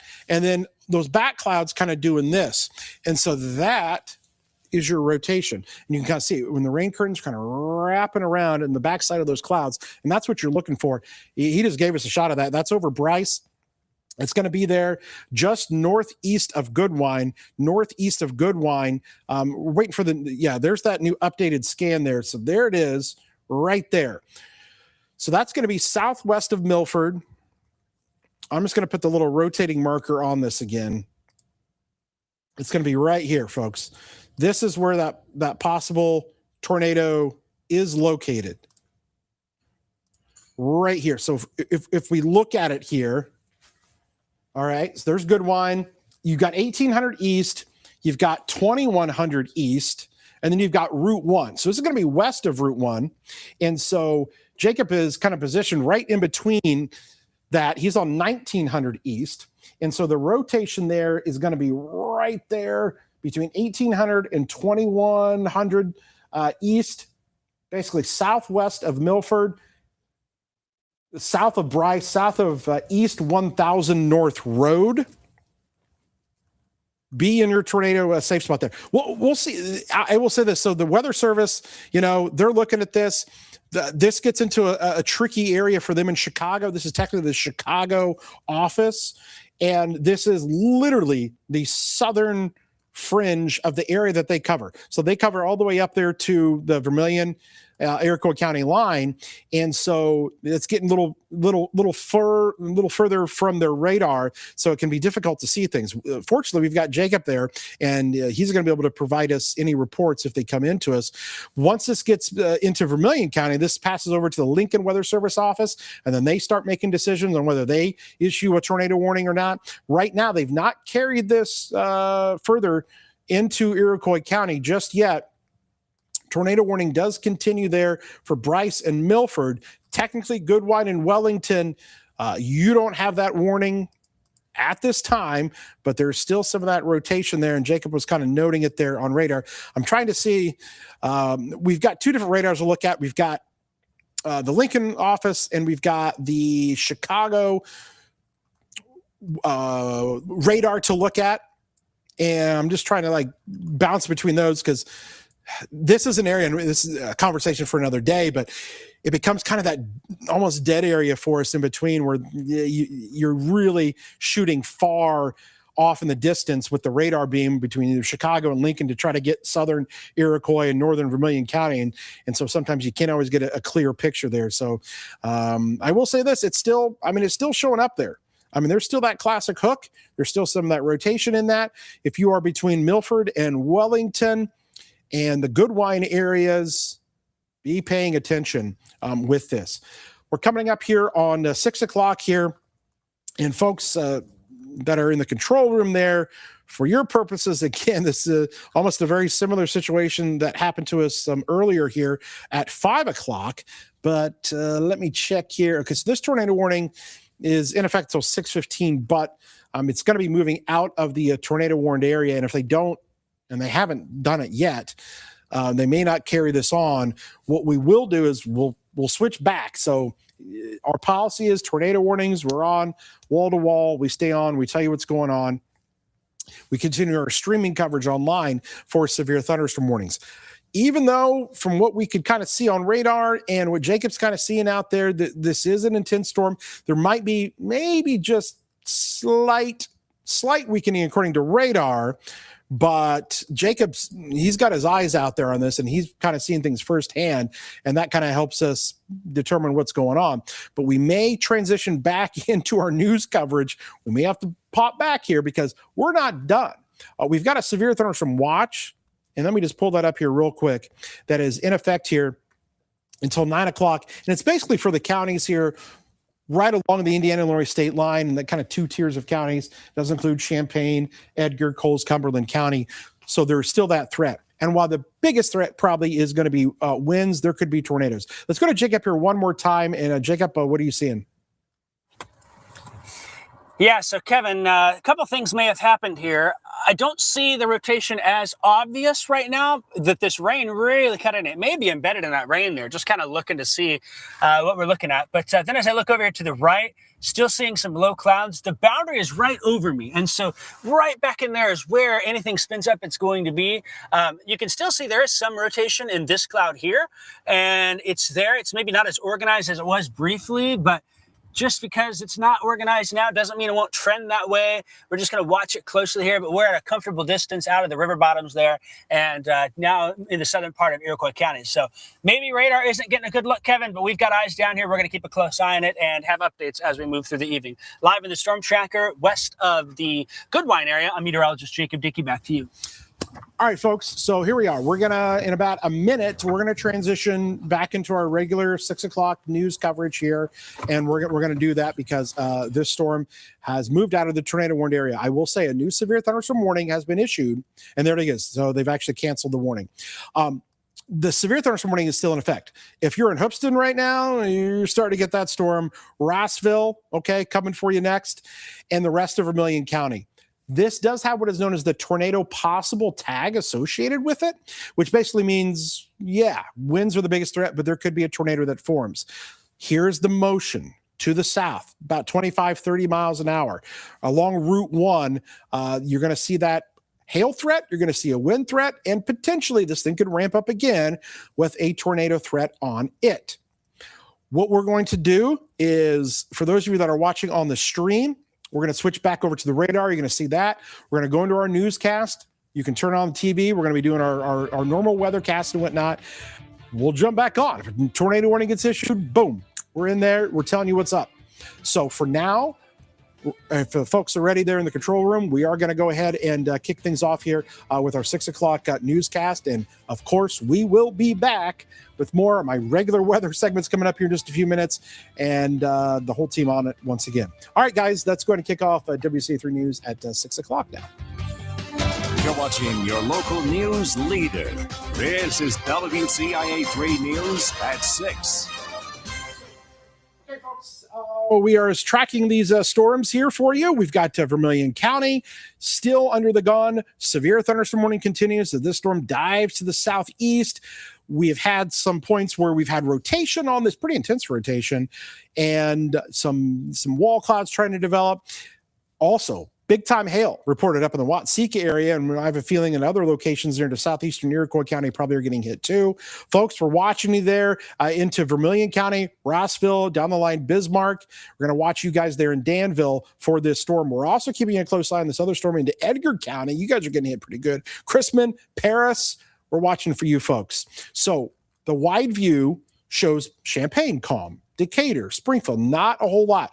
So we're kind of in this little window of opportunity over the next 2 hours or so where there is concern. The other part to the big story here today has also been the really intense heat and humidity that we've been dealing with in areas where it is not storming. Heat index values are probably upwards of 100 to 110 degrees. Look at this, 110 in Lincoln right now, and 115 in Pontiac. Obviously, there's a boundary there.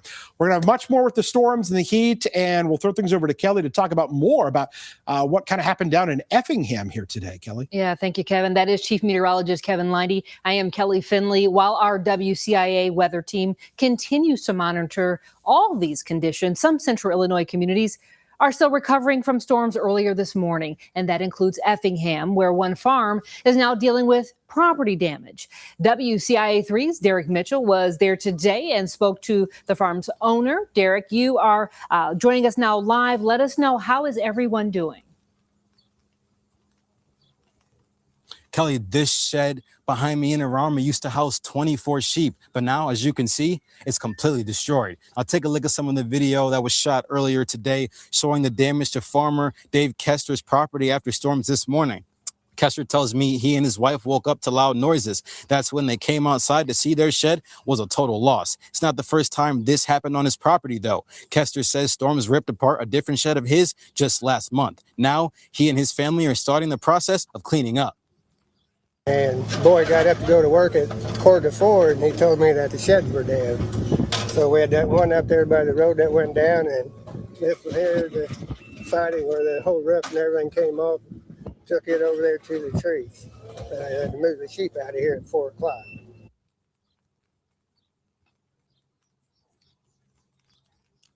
In addition to the destroyed shed, he also says a tree fell on his roof and that he's working with insurance now to assess the damage.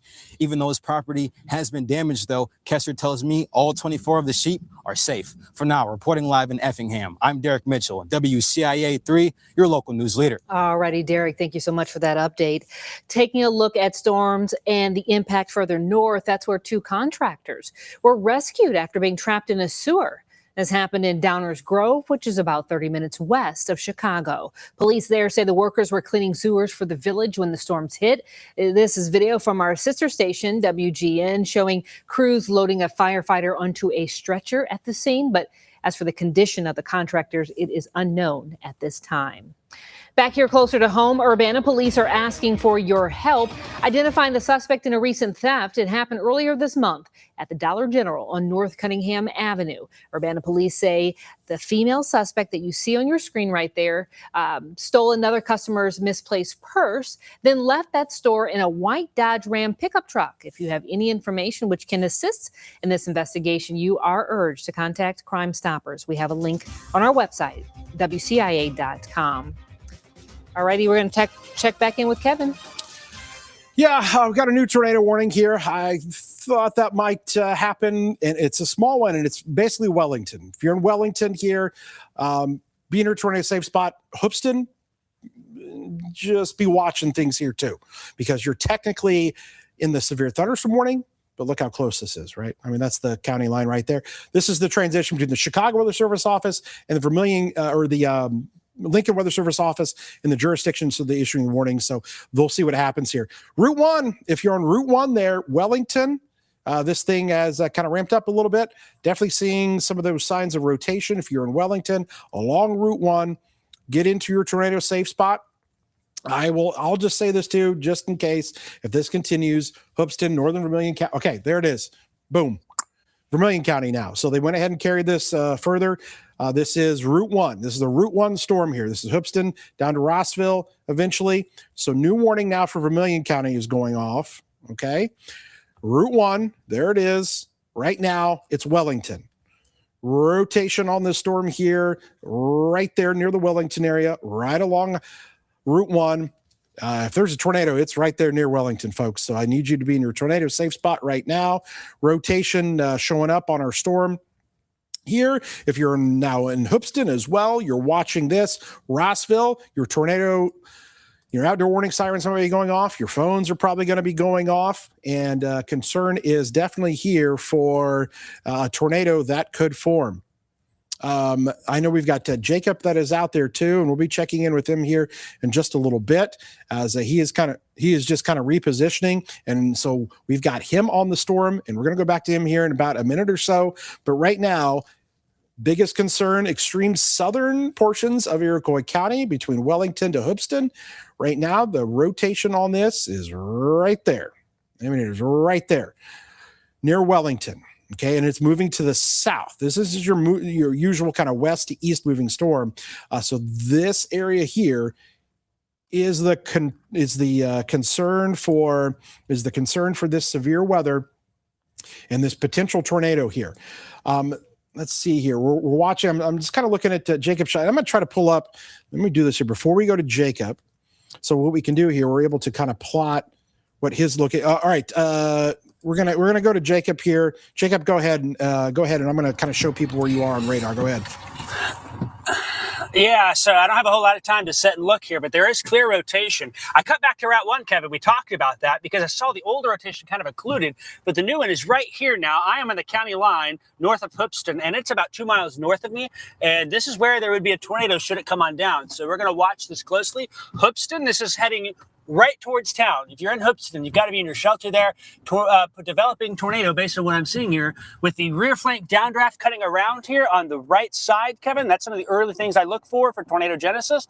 This may be moving in that direction pretty quickly here as the storm's surging into the Hoopeston area, Kevin. So going to be very concerned for Hoopeston, Kevin. I'm also going to move back south into Hoopeston, and I'll turn back around and get another view here in just a minute. In the storm tracker near Hoopeston, back to you, Kevin. Okay, so again, just to show you guys Jacob's location and where he's at here, if we can take it full here. Okay, so he just see the update right there. So he's on the county line. So he's looking into that storm right here. This is where the tornado would be, right on Route 1, probably just south of Wellington. There's Hoopeston right here, folks. This thing is coming right there towards Hoopeston. He doesn't have anything, fully condensed on the ground here, but these things can ramp up pretty fast. So that's his position. That's where he's looking into that storm. And again, he has to continue to kind of dive south there. But if you're in Hoopeston, tornado safe spot, lowest level of your home, we'll let you know when you can come out. But for right now, tornado warning is in effect for you. Now notice how the polygon, and just kind of explain how these things work. So when we look at these different tornado warning and severe thunderstorm warning boxes, notice how it's kind of skinnier up here to the north, and then it kind of widens out. That doesn't mean that this entire area is going to see a tornado. It doesn't mean necessarily that Bismarck or Rossville or Alvin, but it means that the potential is there anywhere within that box. Now, defined closer to the beginning of that, where it's a little skinnier, that's where the confidence is a little bit higher. So you have that kind of, a cone, or this polygon, so to speak, of concern, and it widens out as you try to figure out exactly where this is going. And so what they do is they sort of kind of trim it away, so you get a real specific area where that tornado could eventually head. And right now the concern is going to be right there, just on the north side of Hoopeston, as this comes in between Wellington and Hoopeston. Route 1, Jacob was right there on the county line, and now he's going to be repositioning there. All right, are you coming into the north side of Hoopeston there, Jacob? Yeah, Kevin, I'm coming up to the four-way stop here in front of me, and I'm going to have that shot behind me. What I'm going to do is I'm going to get south here by the Casey's and turn back around and take a peek here, but I wanted to get through town in case something does happen. I can get out of here if needed and get a view of what's happening, but strong rotation coming into Hoopeston. Kevin, back to you. Okay, strong rotation coming into Hoopeston right now. Jacob is on it. You're going to see just a huge black cloud there coming in, the rotation right into Hoopeston. Folks, serious situation here. Get to your tornado safe spot. While, we officially don't have something on the ground, this could come down in a matter of seconds. So you have to treat this as the real deal here, as this comes right into Hoopeston. Really strong storm. You probably got the hail there, east of town. I think the hail part of this is just east there. But what we're looking at here is the view there from Jacob. Let's come back over to radar here where he kind of repositions. And so we can kind of see what we've got. Here's the hook. And again, we've talked about this a handful of times, oriented in a little bit of a different direction, but here's kind of how it is. Rear flank downdrafts, boom. This kind of rolls through here, okay? So this is a rotation. This is exactly where the rotation is. And so inflow into the storm, rear flank downdraft comes around there to the backside. Jacob's got a good view there in Hoopeston. You got the McDonald's that's over there. Jacob, what are you seeing? Yeah, Kevin, a couple areas I'm watching. One, I'm keeping my eye on this spot right in here, and that's going to be east of Route 1. Wait.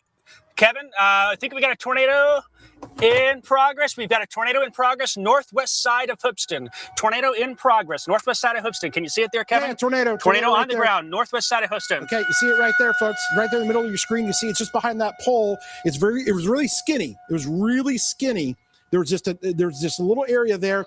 Obviously, the buildings there are going to possibly obscure it, but we saw it there just for a second on the northwest side of Hoopeston there. So you can see that's where the Casey's is there, where Jacob is. You saw it was a little skinny guy there that just kicked up. You can almost even see the green color. Look at the green color. Look at the top part of your screen. You can almost see it kind of green. That's that indication there, possibly some of the hail there. Jacob, do you see anything else? That was a little skinny little rope almost like there, a little circulation. But what are you seeing? Yeah, it's going to be on the northwest side of Hoopeston, right along Route 1. All of Hoopeston needs to be in shelter. Tornado continuing. Or it may be on the ground. It's hard to see, but there's strong rotation here with those rain curtains. This is a dangerous situation for Hoopeston, Kevin. If it comes into town, it's going to be right by the McDonald's. I don't want to rule out this area over here, though, because there's also some rotation there. But we saw this very intense rotation now and there may still be a tornado on the ground, Kevin. It'll be coming right into Hoopeston momentarily. We still have a tornado down, Kevin. Tornado down, multi-vortex tornado in Hoopeston. Hoopeston, shelter now. Kevin, back to you. Yep, confirmed tornado. Confirmed tornado. We've got it there. If you're in Hoopeston, take shelter right now. It's coming through right down Route 1. It's coming right down there where the McDonald's, Casey's was there, maybe just kind of west there. You need to be in your tornado safe spot, Hoopeston area there. It is coming right there, right along Route 1. Kind of there on the kind of west side of town, the kind of downtown area sits a little bit off there to the east, right? But right there on Route 1, Jacob saw that right there, that little skinny area, almost like a little multi-vortex there where you get this little spin. You get these little suction vortices that can sometimes occur. And so now you may see the purple box. The purple box says confirmed. Jacob in the storm tracker saw it with his own eye. You saw it on TV too. If you saw it, it was right there in the middle of the screen, just a little bit of a spin there. And so while, right now this doesn't look like it is, a half-mile wide tornado, it's not something like that, but it's enough there. You get that little area of rotation, and it did occur. So you might still have something coming right down Route 1, right there crossing over Highway 9 there. We're 1 and 9. Of course, the 4-way stop that's right there, where you're familiar with the McDonald's and the Casey's, that's right there. And so that's going to be kind of now going south. So hopefully maybe continuing maybe just southwest side of town there, but it's really close. You need to be just acting as if, listen, all of Hoopeston right now, we're just going to say all of you, you're under that tornado warning, confirmed tornado there, as we saw with our own eyes here on WCIA3 in the storm tracker with Jacob. And now the concern is going to continue down Route 1, Rossville. All right, folks, Rossville, we want you guys to be paying attention. Route 1 there, Rossville, going south, eventually maybe hitting in the Alvin areas. Get to your tornado safe spot. We just saw a tornado there. If that little area of rotation hit anything, there's probably going to be some damage there. And that looks like it might have been right there, kind of the west side there of Hoopeston, as Jacob was showing it as he was coming in. So confirmed tornado now. National Weather Service issuing that confirmation as they were probably watching it here on our live stream or on our coverage here on TV. And now, if you are anywhere south of Hoopeston, tornado safe spot, you're down there in Rossville, you would potentially be next. If you knew anybody that lives there along Route 1 between Rossville and Hoopeston, make sure they know what's going on here, folks, because we just had a confirmed tornado there. Jacob, what's your position now, and what are you seeing? Kevin, I'm back at the Casey's here. I believe this is still down just on the west side of town. The rain is obscuring my view there. I have not seen power flashes. I have not seen debris yet, but this is an intense storm here, and I got to keep my eyes open on everything, Kevin, because this is a dangerous situation for the city of Hoopeston, Kevin. We're going to keep an eye on it. I'm going to be heading south in Route 1 to get ahead of it here, but it's right on the west side of town. I can see that strong rotation through the rain right over the First Farmers Bank here, right past the subway. This is a dangerous storm, Kevin. Back to you. Okay, so he's looking at it there. It's right over Hoopeston as we speak. It's right over Hoopeston right now. We saw again that first little area of rotation that occurred. It was just this little skinny guy there, but if that hit something, it probably did some damage. And sometimes these things can be, not even 100 yards wide, sometimes even less than that. It can be 50 yards wide. It's not a huge area sometimes, and that's what we're kind of seeing here on radar. Is it might be a little bit of a smaller area, but these things can ramp up and become even stronger in a matter of minutes. So you can go from that's a little small thing to whoa, that thing has kicked up. It's coming down pretty good on Hoopeston right now. There's probably going to be hail on the east side, east of Hoopeston there. If you traveled along Highway 9 going east out of town, that's probably where the hail is. Rossville, you're next. Rossville, pay attention. Route 1, anywhere between Rossville and Hoopeston, that's the next location that we have concern about. Tornado warning continues here for northern portions of Vermilion County. And the warning does go all the way down to Bismarck, but we've got a little bit of time here, folks, before it gets to you. Biggest concern is going to be right here where this hook is. That's showing up right over Hoopeston. And now The question is going to be, does this thing take a little bit more of a southeasterly jog? Okay. Or does it continue to go just due south? And so you can see just how, we're talking about a mile or two, whether this thing goes straight down Route 1 into Rossville or if it goes just kind of east there. And so that's, we're going to have to wait and see what the next radar scan as it comes up. So the orientation of this storm, you've got this big hail core, you've got the heavy rainfall that is showing up here. It stretches down. Now, you're right along the Indiana-Illinois state line. Okay, now you're going to start to push this over into portions of Indiana. Okay, and the warning goes all the way down to Bismarck. For those of you in Danville, you're technically not even in a severe thunderstorm warning yet. It's just north of you. So just for the folks that are watching us there, you don't have anything yet. We'll start shouting out your towns. If we're not talking about your town, if I'm not saying your town, that's a good thing. When I start talking about your town, that's obviously not a great thing. So, so those of you that are kind of curious, just briefly here, because I don't want to discount what else is going on down here in Edgar County. Paris, you guys are getting hammered right now. That is a really strong storm. That is dumping an incredible amount of rainfall. There might even be some really strong winds, and then we're gonna have to watch that for any additional rotation that forms. I don't want to discount our friends down in Paris. We were just there a few days ago doing Weather on the Road in our town, and the folks there, we know that you guys tune in, so we want you guys to be paying attention here, but we've got to just focus in on that tornado warning that is still in effect, because it was confirmed there. Jacob saw it. We saw it right here, and now he's repositioning to try to get us that view to see if we can see anything again. This thing hopefully can just kind of peel off there just east of Rossville. I'm waiting for the new radar scan to come in to kind of tell us exactly what we've got. It does look like maybe it's trying to go just east of Route 1, but it's going to be a close call on how this progresses as it moves to the south to the Rossville area into Vermilion County. Slow moving. I'll say this, slow moving there. Jacob, you got an update for us? What do you got? Hey, Kevin. So a couple of things I'm looking at. One, the old circulation is right here. There's something visible in there. I can't quite make it out, but I can tell that it's occluding. The new area of circulation, to me, sticks out more here east of Route 1, south of Hoopeston. And that's where I'm going to be watching now. Sometimes we see the rotation hand off and weaken. I don't think it's down in the old circulation, but the new one now is going to be 2 south of Hoopeston, right east of Route 1 in front of me. And the wind direction change where I am is telling me this is where the new circulation is. So it's now east of Route 1, at least the new circulation. I'm looking back to the old one. It looks like it's occluding more, but there still is some spin there. It doesn't have much time left. So really going to be focused now. Hoopeston to the south, Kevin. Not concerned for East Lynn, not concerned for Potomac, not concerned for Rankin, but really Route 1 to the south, Kevin. I'm going to go south to Rossville, and we'll have another update for you soon. Back to you. Okay, so here's what we want to do here. The reason for this tornado warning is something that we witnessed here live just a few minutes ago.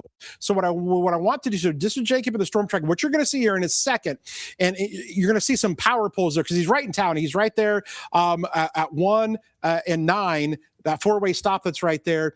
And you're going to see in front of him basically this little rope, little circulation that formed. And so if we can, let's go ahead and roll that video. We zoomed it in for you. Now watch here, kind of in the center part of your screen. Okay, this was earlier. See it right there? You see that? Right behind the pole. That right there was the tornado. Now I know you're saying, wow, that's not very big. Well, if that thing, hit anything, that is doing really, kind of micro scale, in a small area, damage potentially. So wherever that was, now maybe that was, possibly just maybe, west of town or something. It's hard to tell. But you can see. So that's going to be, kind of behind the CVS there. And it's kind of hard to tell depth perception on the distance of that. But that's what initially it was. And sometimes it can be something as small as that. And that's why sometimes when they go in to do a tornado, for some reason, this house got hit, but this one didn't. You see how fast that can happen. And so that's what prompted the tornado warning, the confirmed tornado warning that we had. If we do get any reports of damage, we'll pass it along. You can also send reports to news@wca.com if you know anybody there in Hoopeston, where some of that was, or if there is anything. Once the storm passes, you can send that over to us or let the Weather Service know. We can do that too. And that can really kind of help us out in this whole warning process, because we're trying to obviously warn everyone that needs to be warned, but not overwarn people that don't need to be warned, right? So we do that by using your reports as well. We saw with our own eyes there from the storm tracker with Jacob, and maybe now if there's some damage, you can let us know if there's still something going on. As Jacob was kind of mentioning, that rotation maybe trying to resurface there just east of Route 1. Jacob, you got a view into that storm. What are you seeing? Yeah, so this is that area, and one of the problems with this part of Vermilion County is there's a lot of trees between here and Danville.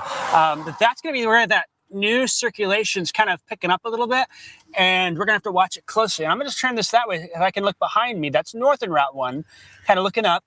And then right here, that is Rossville. So into town, Rossville is where that is. Circulation is going to be about a mile northeast of Rossville, and it's a little broad. It's not as intense as before, but you saw how quick that spun up, Kevin. That was pretty surprising. Where it's spinning pretty good, and all of a sudden we had within 60 seconds intense rotation and a tornado down there. So going to watch very closely now and keep an eye on things. Still have warm air feeding into it. There may be something back in there, but at this point, it's going to be hard for us to see fully what happens. But we're going to parallel this down Route 1, and I'm looking for Alvin at this point. Alvin next in line, Bismarck, and east of Henning there, where we're going to watch. I'm in Rossville now. Hoopeston, I think, is all clear at this point, but now we're concerned about Rossville east to Alvin and Bismarck, Kevin. Live in the Storm Tracker, back to you. Okay. And just to kind of show you guys again earlier, and what I want to do is I'm just going to kind of show where Jacob's position was first off. Okay. So he was essentially right here. And if we can take the radar full, if we can there, folks, real quick. So he was right here. Okay. So right there at 9 and 1. Where he was looking was basically to the north and west there. And so that would have put possibly that circulation somewhere like over here. So that actually, if you look at things, that's actually going to be just barely, outside of town per se, and more into maybe that field. So hopefully maybe that was just maybe in a field there. Of course, we don't want anybody's crops getting damaged or anything, but less structures there. It's just west of 1. If you're familiar, with that area, those are some farm fields there just to the west there where 9 and 1 come together. So that's essentially where it was, and maybe just a little bit north of that. So we'll see if there's any damage, but that's about where that was earlier, just to kind of give you guys a little bit of a reference point. So they went ahead and just brought it back to a regular tornado warning, and which makes sense because we saw it there, boom, but just how quick those form. I think you just witnessed one of the most perfect examples of how fast a tornado can form and also dissipate. And also a perfect example of how a tornado can hit one little area and then, 100 feet away, not do anything. And you saw that live here. So now we're watching this storm as it moves to the south towards Rossville. We're going to be watching Alvin. Between Rossville and Alvin, the tornado warning does continue here, folks. We're coming up here at the bottom of the hour at 6:30 as we continue to, and again, so our policy always, we stay with this with the tornado warnings that are still in effect, and we still have that tornado warning that is in effect here for portions of Vermilion County. We're watching Rossville to Alvin. I will say this, as I look at it, the rotation on it looks less impressive. Okay. Or in better words, I should say, I guess it's looking better for us. Okay. In terms of not having the tornado threat as much. I hope that trend can continue. The problem is this area is still going to have a real, threat because there is a lot of instability and there's still some shear that shows up in this kind of corridor that runs essentially from, east of I-57. Widen the view out once again because, gosh, this storm that's down here into Edgar County is dumping rainfall here. There might be some hail in there and just bringing a lot of really, really heavy rainfall for you folks there in Paris and parts of Edgar County. So we are watching you guys, but we got to just stay with this tornado. We just had a tornado here, 10 minutes ago. And so we're kind of continuing to monitor that here. Jacob is on the storm, still giving us the views there. As you can see here on the bottom right-hand corner of your screen, he's got a little bit of a clearer view. What's that view kind of looking like for you there with that base of the storm? Yeah, so Kevin, I decided to cut east on Attica Street from Rossville. I'm going to take the back way down into Alvin. I think it'll be better than riding Route 1 because it's just a lot of trees. I wanted to get a view of it now. There's nothing obvious to me at this point. There certainly is a lowering. What we had before is I noticed the wind picked up out of the north on the back side, and that really spun things up. I saw that first 2 miles north of Hoopeston, blasted south into town to turn around, and then we saw that tornado drop there. I don't see that here at this point, but that's what I'll be looking for, is to kind of watch. The one thing I do notice, though, is the boundary that we've been talking about this storm is riding on. It is still clear as day on it, Kevin. And as long as it's on this boundary, one, it's gobbling up instability. There's a lot of it today. And two, it has got a lot of wind shear. And that just is the perfect recipe for tornado potential with this. They may not be long track significant tornadoes. They may be brief tornadoes. We don't know until it touches down, but if it hits your house, you're going to have damage. And so that's kind of the concern here with this storm, is it's been pulsing up and down and up and down. So we're going to be making that move towards Alvin and dropping back south and just watching things, Kevin. And if we see anything else, we'll let you know. Live in the storm tracker east of Rossville, heading to Alvin, I'm Jacob Dickey. Back to you. Here's what I want to tell people in Hoopeston. You're in the clear. You can get out of your tornado safe spot. The tornado threat is now to your southeast. Hoopeston, you're okay. You are in the clear now. We're still watching there, basically east of Rossville to Alvin, where that rotation could be. But Hoopeston, you guys are good, okay? But I want you folks anywhere from Alvin to Bismarck to Rossville to be paying attention all the way to the state line there, east of Route 1. If you're west of Route 1, I don't have concern for you in Vermilion County.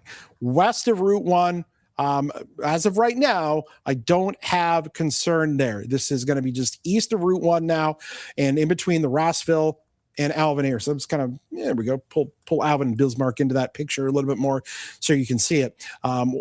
Yes, that warning box does go just west of Route 1, but right now, where any of that rotation would be is going to be tucked in here, more east of Rossville. And like I said, east of Route 1, that's right through here. This gets into Indiana now. Okay, this is Indiana. This is the state line. This is Illinois, Indiana right here. So hopefully, if this thing can just kind of continue to peel off into Indiana, then that becomes more of an Indiana issue over there for the folks there into Warren County, Indiana. Okay. Boy, I will say this. The hail core has kicked up on that thing there on the east side. So that's going to be this little purple area here. There's a huge hail core on that. I was just kind of looking at that on some other data that we look at here. On the side, and boy, that thing is probably doing some tennis ball size hail potentially, and that I think that's going to be moving more into Indiana. It's going to be east of Rossville. It's going to be that. Jacob said he was on Attica Road there, and so that's going to be going into Indiana where that hail core is. I was hearing some people talking about how green the sky was too at some points. So. Tornado warning continues. I know those of you who are watching in Danville and going, what about us? What's going on down here in Danville? Right now, I'm hoping this storm can continue to peel off there into Indiana and we can be done with it for our purposes here. We're still watching our storm that's down into Edgar County too. Really intense. That's also probably dumping a lot of heavy rainfall. So I just, I want and then let's see what else we got up here. Another storm up here into Kankakee County. We're going to keeping a close eye on up there. And then back down here into Edgar, where it's going to, I think there's probably some hail in that thing too. And you're going to start dealing with a flash flooding threat. I have a feeling there in Edgar County and probably Paris. So there's some hail probably in that storm and that extremely heavy rainfall. I'm not seeing rotation on the Edgar County storm, but I'm definitely seeing an incredible amount of rain, probably a ton of lightning. We haven't checked the lightning here in a bit. Yep, look at all those lightning strikes. And on a hot, humid day, it makes sense. You know, on these days like this, you can really get a lot of lightning. Let's come back to our storm here in Vermilion County. See what the lightning is like. Yep, still an intense amount of lightning with that. Concern continues for far northeastern corner of Vermilion County. I mean, now we're talking about just a sliver here of this that's left. If you're in Alvin, we're still concerned for you. We're still watching you guys carefully between Rossville and Alvin and to the state line. We're not seeing anything immediate. Jacob is out there. I'm on the storm, and so he's got eyes on it, and he'll let us know if he sees anything. But here we go, folks. If you're watching in Champaign, you're going, okay, I don't have anything here. Monticello, Decatur, it's calm, right? We still have a severe thunderstorm watch that is in effect here until 9 o'clock, and it's basically for the I-57 counties and to the east. And you may be saying, okay, why aren't we getting anything further to the west? Well, there's a reason for that. There's actually a boundary. And the best way to illustrate where that boundary is by looking at the temperature. And you can see, and I'm just going to pull this up here. I just want to show you the temperature graphic.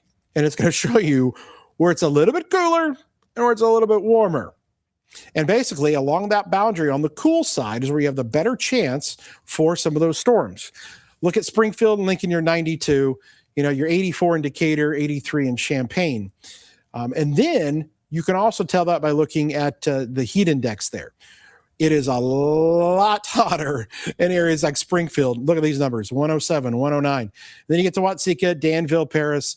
And of course, we've had some rain and storms to account for that. But there is that boundary that's east of 57. And that's going to be where you are going to be able to get some of those storms to form. We'll go back to Jacob here real quick. He's got another view there talking about maybe some of the rotation there. What do you got? Where are you at exactly? Yeah, Kevin, I am now east of Route 1. I'm actually right on the north side of Alvin. If I drive straight south, it takes you to Alvin through Bismarck and then by the Vermilion County Airport in that general direction on the northeast side of Danville. So folks who are this familiar with this area, kind of 119 as well towards State Line City, kind of heading in that direction, West Newell. There is some more rotation. It's starting to become a little more organized here. The base is getting a little lower. It does seem to be more northeast and north of my location. So we're going to drop into Alvin and get to the other side so we can sit between Alvin and Bismarck on 119 and look behind us and get another view, Kevin. But I am seeing signs. Maybe the storm's starting to pick up in intensity a little bit more again. We've been seeing it cycle pretty consistently all the way since Kankakee. It's trying to do it again, in my opinion here, Kevin.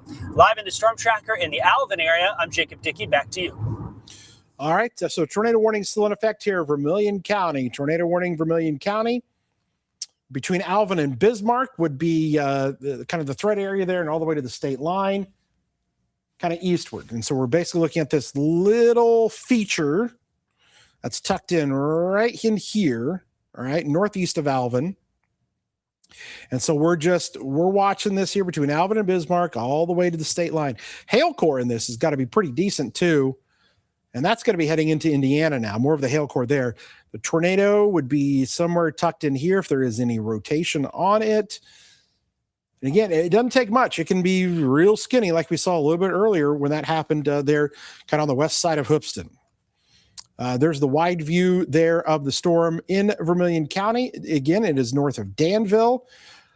One thing we have not done a ton of is try to look at some of our weather cameras here.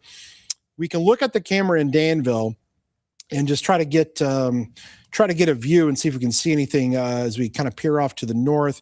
Not fully confident we're going to see much other than maybe just kind of the structure of the storm, because again, the storm is, pretty far north of town here. So we're going to see a little bit of a base here. And all right, we've got a little bit of a view. Let me just bear with me for a second, folks, and I will pull this up. So this is going to be the view in Danville as we look to the north with the storm. And so there you go. You can kind of see this tail on the, if we just take max 2 full there for a second, so I can kind of point things out just a little bit. So there's the view. Again, we're a good distance. That's why Danville, there's not as a a concern for you. The storm is to your north. You got to look really carefully to try to pick out anything. Going to have some buildings that might be in our way there, but nothing there that stands out to us. Let me peer off here just maybe a little bit. Yeah, we're going to be kind of blocked by some of the buildings there, unfortunately. But you probably saw there a little lightning strike there. Definitely quite a bit of lightning on the storm there in northern Vermilion County. And that thing, again, maybe trying to ramp up a little bit in terms of, a little bit of a hook kind of showing up on the radar. But that thing is going to be passing just northeast of Alvin by a couple miles there, maybe. And that is going to be sitting there on the state line. So there's the hook. We talked about it a lot. There's the hook. Ramping up a little. Okay. Did we just go? All right. Sorry here, folks. I'm just kind of looking at some stuff. Sorry. Tornado warning does continue. Still concerned there between Alvin and Bismarck. Still think we got something there, folks. Still think we got something there. All right, so we're going to go to Jacob here in about a minute or so. That thing trying to kick up just a little bit. I think there might be something trying to go once again. This is going to be barely, and I mean barely, northeast of Alvin. We're watching you there in Bismarck. I think this thing might be trying to hook just a little bit more. We're going to go to Jacob. All right, Jacob, go ahead. What do you got there? Yeah, Kevin, I was kind of looking at the back of my ear, or back of my eyes, back behind me. That right there is what I was looking at, and I can see some of those rain curtains starting to wrap around. As you can see, it's surging here in front of it there. So it's trying to tighten up. This will be just northeast of Alvin, and we'll be heading into the State Line City area. And we'll be passing most likely east of Bismarck, but Bismarck, give us a little extra time. Alvin, shelter. And this will likely, the good news, Kevin, is I think this will stay northeast of Danville. Lightning is really intensifying here as well. And we talk about Indiana. I think it's heading towards Covington. It'll be heading towards the exit where the Beef House is. It'll pass between Danville and Covington there as well, and down towards Perrysville on its current path, Kevin. But seeing that rotation increase right here, and the lightning also picking up, we may have a new tornado soon. I'm on 119. I take the turn east towards Indiana, and that's where I'm located between Alvin and Bismarck, Kevin. We'll send it back to you. We're going to watch this, and if we see something, we'll let you know. Kevin? All right, yeah, that's a really good view of the storm there. And so there's Jacob's view, because there's his location. You can see where he is, and he's looking right into that thing. And this would be possibly, where that tornado is. So again, kind of show you, there's Alvin right there. You're just south of Alvin, right? Yeah, about halfway between Alvin and Bismarck. When 119 turns to the east, that's where I'm located here. So if I drive straight east a couple miles, I'll cross the railroad tracks, then hit the state line. Look at that in front of you. Man, look at that. That's rotating pretty good. Yeah, rotation is increasing, and so we're going to have to watch. It'll be crossing 119 about a mile east of the curves between Alvin and Bismarck, Kevin. And kind of looking back to my north here, I'm seeing that RFD cut again. It looks like it's trying to force it to spin a little bit more. So going to watch this very closely, Kevin. Okay, so again, his position there, he's just south of Alvin, and looking off there to the northeast as that storm passes there along 119. And you can see the rapid movement in the clouds there. And that is literally what you look for as a spotter and as a chaser is that exact view there. Ooh, wow. That lightning bolt there. Talk about the lightning a little bit there. You've got, Jacob. Yeah, the lightning has been very impressive with this storm too, Kevin, and it has been pretty incessant. It seems to pick up right before it wants to produce a tornado, and I noticed in Hoopston, the lightning really intensified, and about 10 minutes later, it dropped that tornado. It's doing it again, Kevin. Everything's starting to point in the direction of developing a tornado, and whether it does it on this side of the state line or not, we're going to watch and see and keep you updated. Kevin? Okay, thanks for the report there again. We're talking to our folks here that are basically just south and east of Alvin. That's exactly where that rotation is. Jacob's giving us those great views of the storm. There's probably a pretty good little hail core there. again, folks that are maybe watching over in Indiana, let's talk about the West Lebanon area. Maybe eventually, Covington, State Line City, if this kind of dives to the south and east, which is right along the Indiana-Illinois state line, hence State Line City, right? That'll move into Warren and Fountain County. And that could be a concern for our folks over there that are right along the Indiana and Illinois state line. So we're going to be watching that. It does look like they've allowed the tornado warning to expire. Despite, again, maybe some of that rotation that's trying to pick up. I got to tell you, too, you're literally looking at one of the worst areas for tornado radar coverage in our viewing area. I'm just going to tell you straight. I really wish we could get another radar in this area.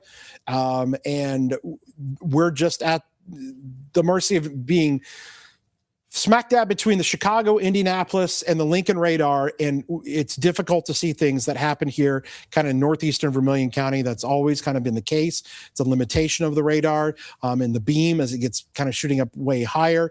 But it's why it's important to try to have eyes on the storm, because it is really difficult to kind of see what's going on sometimes because of how far. And the beam itself, the beam here is hitting at about, from the Lincoln Weather Service radar, at about 8,000 feet. That's pretty, that's pretty high up, right? A mile and 3/4. So you can't always see what's going on down at the surface. And so that is always kind of a tricky thing for us as meteorologists, trying to see what's going on in that neck of the woods. But so I got Jacob out there. So the spotters are out there doing their thing. Here's the thing, folks. This continues to push off there, and hopefully they're in more into, kind of Indiana, even though we don't want anybody to get hit, but this kind of transitions back over into coverage areas for some other folks. What we're going to do here, folks, is since there's not a tornado warning in effect, we're just going to take a breath here for a second, and we're gonna send things to break here in just a moment, in about 30 seconds. We're watching the storm down here into Edgar County and Clark County, and 10 storm there. And we're still watching the last little piece there that's now east of Alvin, which does look like this is going to slide east of Alvin and just east of Bismarck, okay, and move more into the Indiana area. We're going to come back after the break and have much more here. Let me get back into just a little bit of news. We haven't been able to cover all the news yet. So, folks, stay with us. We've got much more coming up here after the break.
Good evening. We now continue our news coverage after lots of severe weather. So for other top stories of the day, we are going to go to Springfield. That's where one state lawmaker says it's time for their staff to unionize. The push comes as the legislature's Ethics Commission prepares to release a report that, of course, will be outlining how former Representative Harry Benton allegedly sexually harassed his staff for years before being forced to resign. Language in the law has kept any union from getting off the ground in the past, but supporters of the effort say the Benton situation has made it clear they need to change the law and get staffers the protection they deserve.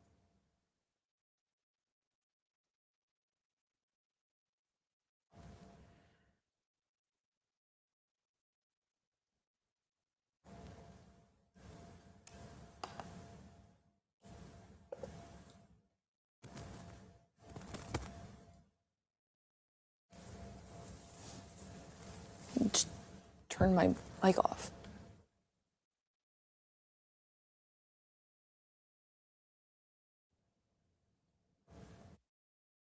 There have been many reactions to the scandal involving Harry Benton. I would want to wring this person's neck if they did this to my daughter. Benton's resignation hasn't done much to calm the calls for more accountability and protection at the Capitol.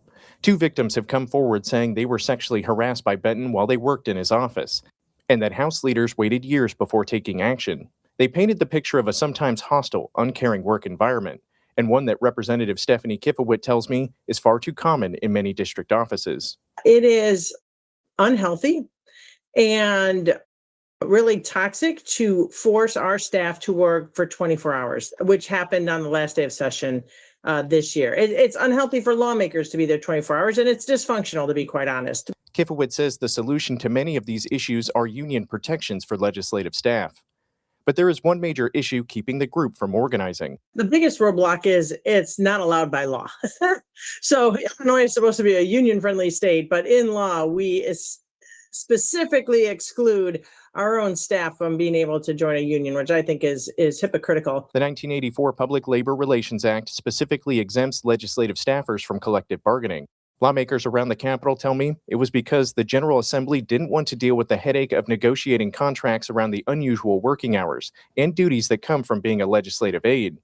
But Kifowit thinks it's high time that changed, and she tells me this week she's filing new legislation to make it happen. I do believe that it needs to be brought up in this veto session or shortly, or more bad actors are going to act badly. And legislators have to be held to a higher standard, and our staff needs protection because it is clear that they're not being treated well. The bill is being filed, but the earliest it could be debated is during the veto session in November. Before that happens, more details are expected to come out surrounding Benton's alleged harassment and what action House leaders took after they became aware of it. That report is set to release sometime on or before July 31st. Now to a news update out of Danville. That's where a third teenager has been arrested for a deadly shooting earlier this month. Danville police say 18-year-old Nathan Gray Jr. turned himself in at the Vermilion County Public Safety Building on Sunday. He was wanted on a warrant charging him with first-degree murder and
Okay, folks, back here with you on the live stream.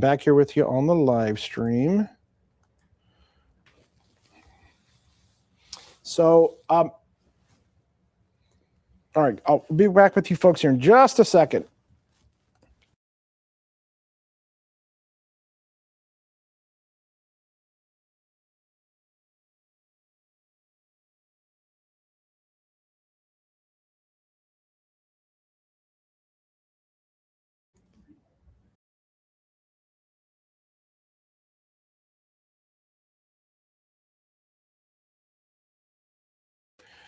Okay, folks, we're continuing our live coverage here with you. Still streaming here, just monitoring these storms. You know, we've got our friends over there in Covington. There are people that watch us over there, still in the Covington area, and of course, you know, I grew up over there in the Veedersburg area, and I know there's some people that still watch over there. I know my parents do. So, but we've been over to Covington for our towns before. I got to tell you, that is a hail core there. I have a feeling that the folks over there in Covington are probably getting some hail right now. Probably a good chance of some hail showing up in our storm there, and we'll be watching that. The rotating part of that storm is more on the state line and pushing into Indiana, into Warren County. Again, this was earlier reports. Let me just read this again, but Central Street and Crawford Street in Paris, several vehicles stuck in floodwater, road shut down in Paris from all that heavy rainfall that came through earlier. It's not raining there anymore. But Marshall, you guys are getting hit pretty hard now. Heavy rainfall there into Clark County, Marshall to Martinsville in Clark County. Severe thunderstorm warning continues for you guys. And then, yeah, look at that storm now now it's in Indiana. I mean, there's maybe just a sliver there. Vermilion County, but it's done. Now this is stretching over into Fountain County, Indiana, Warren County, Vermilion County, Indiana, with quite the little hail core there. That thing might be just dumping hail after, you know, maybe the updraft holding it up for a good period of time, and now might be just really bringing that hail in. Those of you that are still here with us on the live stream, let us know if anybody is tuned in over there in Indiana, over into Covington, over into Perrysville, and over to Foster. All right, folks, I'll be back with you here in just a second on the live stream. We'll continue to just kind of monitor things for you here, and we'll jump on and maybe check back with Jacob here in just a second. So stand by here as we're watching our storms over into west central Indiana.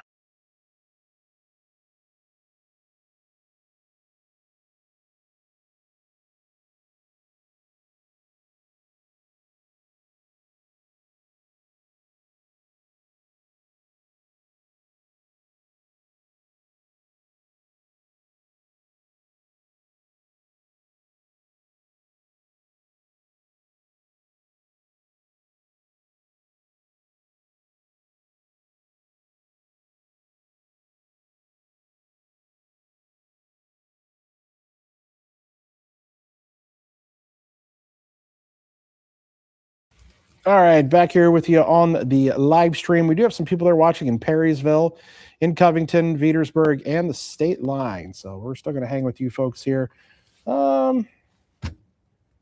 State line city, pretty much where that rotation was, and now that hail core. Oh, man. We're starting to get some of the whites on the radar now.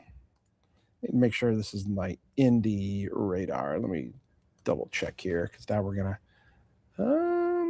I don't have Indy radar turned on.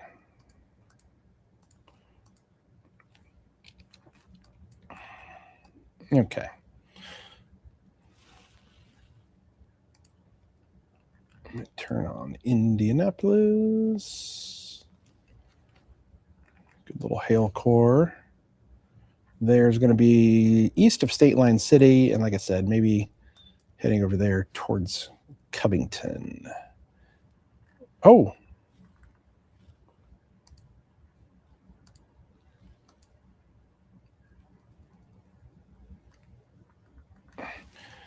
Let's see if we can find Jacob.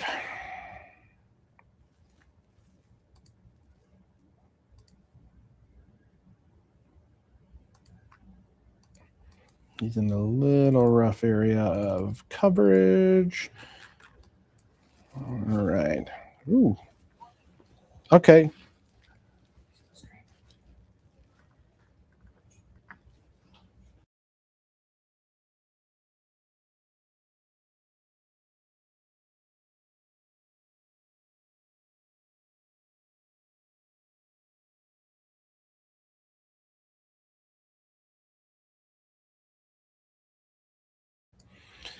All right, folks. So there's Jacob there. He's just north of the beef house. He says he's gonna go get me some dinner, I guess. We've lost his signal for a second. We're gonna try to go to him in a second.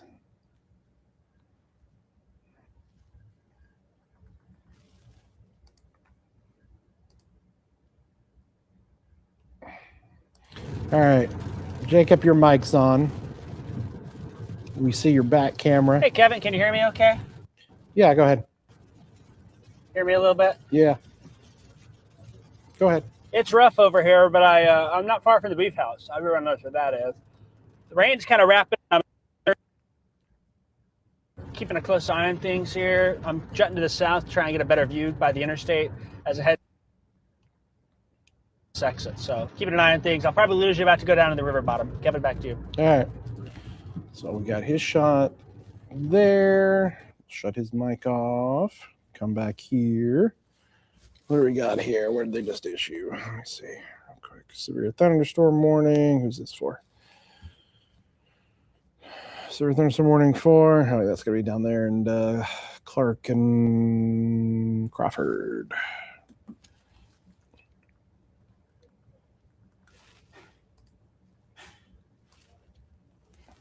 So Jacob's over there.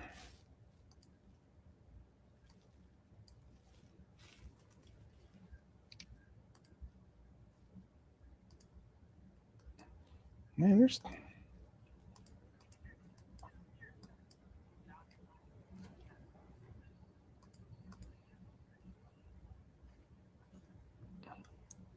okay. So, all right, Jacob. All right.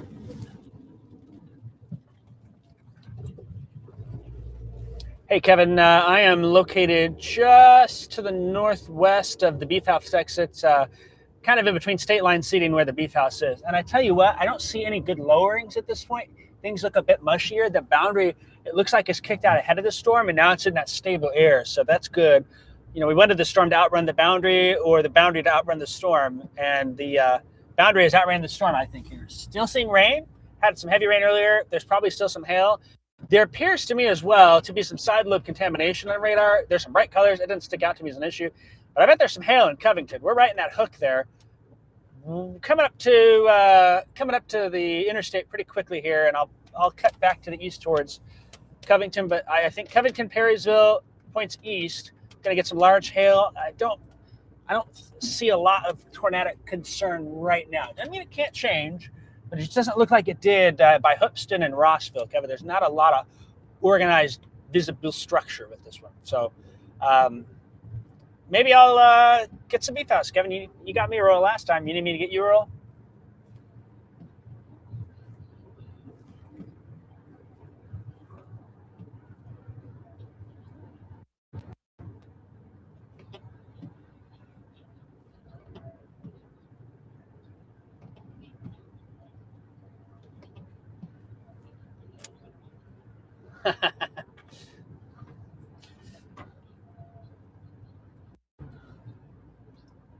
That's going to be the new tornado food, right? You know, anytime there's severe weather, let's have some beef house rolls.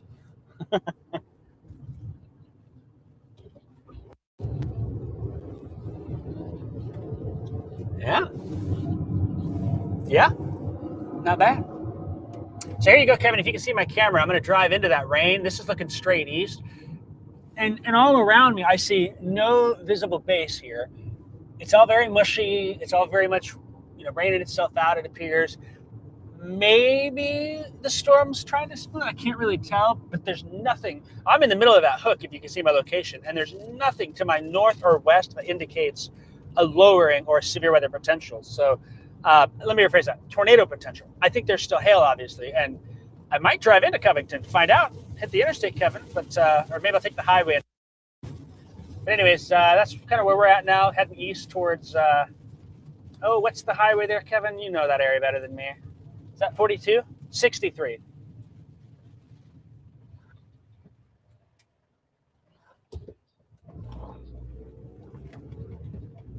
I'm going to go in the east. I'm going to cross the north-south wind, so I'll be crossing 63 shortly, I think.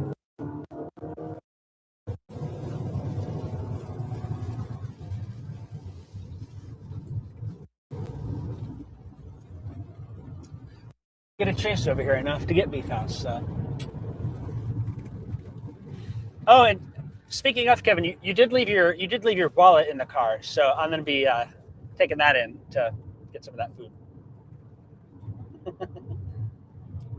Did you want me to use the MasterCard or the Discover? Which one?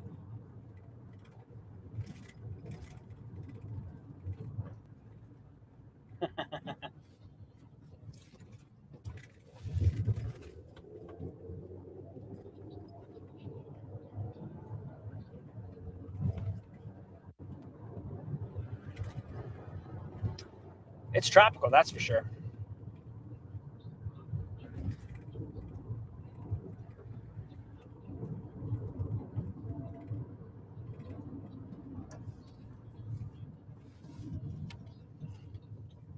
I forgot about that. That was this morning. Sheesh.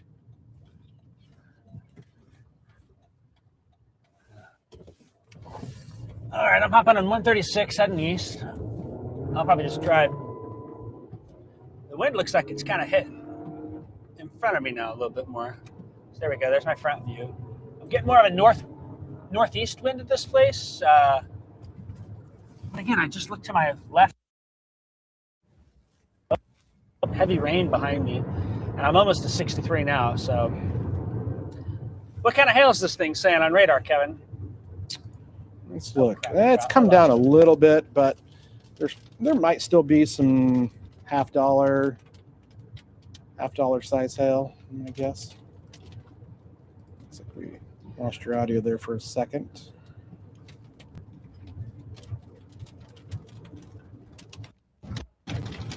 But yeah, so if you're on 136 there, you will eventually come to 63 and yeah, all right.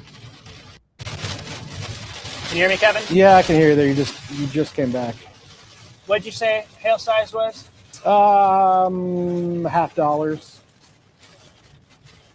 We'll drive into it. I think a storm tracker can handle $50. Yeah. It deserves a few dings. So crossing 63 now on 136 east.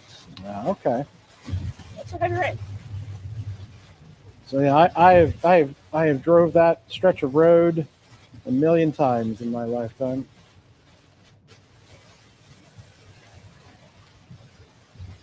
That was a stretch of road that I took to go to work over in Danville when I worked at the radio station. From Petersburg to Covington to Danville. Yeah. I'm by the Romine Corner coming up here. Yeah, if you're going to come up there to the little car dealership there. Was it Apple, I think? Apple Chevrolet? I think I test your memory. Oh, man, I admittedly, I've not after midnight yet, but. Yeah, so you got Flex and Gate over there on your left. There's Flex and Gate, yep. And then you're going to have a little, well, it was a car dealership. I don't know if it's still there or not. I can't remember if it is. I've not, there, Ford. Yeah, Ford. There's a Ford there dealership Yeah, right there you go. Yeah. I got some electric charging stations back there, I see. And then the next thing will go around the bend, cross the bridge, and be in Covington. That's right. And let's see if you see any flooding there. Just be careful. It has been raining a bunch. That when you come down, you're going to come down some curves there, and you're going to come down to the bottom there towards the river. So be on the lookout there. Hey, shout out in the chat. Tanner Siebold says K-Rock. Tanner, a friend of mine, his brother, me and him were best friends. Tanner's in the chat over there. He's over in Petersburg. He's a volunteer firefighter over there in Petersburg. Shout out Tanner over there. His brother Jeff was a weather geek like myself, and he's like really high up in the Navy as a meteorologist. Hey, while which is I'm pretty cool. coming into Covington, Kevin, those storms up in Benton and Iroquois County, they kind of stand out to me a little bit. Oh Is it yeah. more stable back up there? It's let me see here. It's a little bit more stable. That, Yeah, it's a little bit. Benton County one. Yeah, Benton County. It does look impressive on radar, but there is way less instability up there than just to the west. But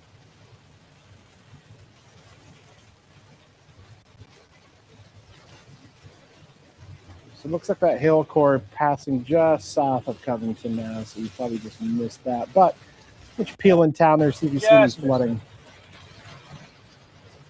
Got any restaurant recommendations over here, Kevin? What's the place to eat in Covington Ooh, besides Beef House?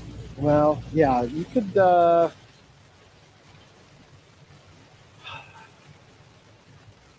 I would say, I don't know if they're still open or not, but Benjamin's is a little diner place. Benjamin's, Ooh, haters for that. yeah, look out for the flooding. Benjamin's in Love that. Covington is pretty good. If you like a little classic little burger, kind of place. There was Well, a I've got your credit card, so I'm up for Yeah. anything. there's a place there on the square right by the courthouse too. I don't know if that's still there or not.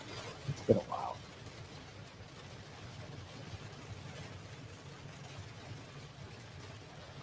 Oh wow, gas is $3.39 over here. You're welcome to Indiana. I can say those things on the stream here. Yeah.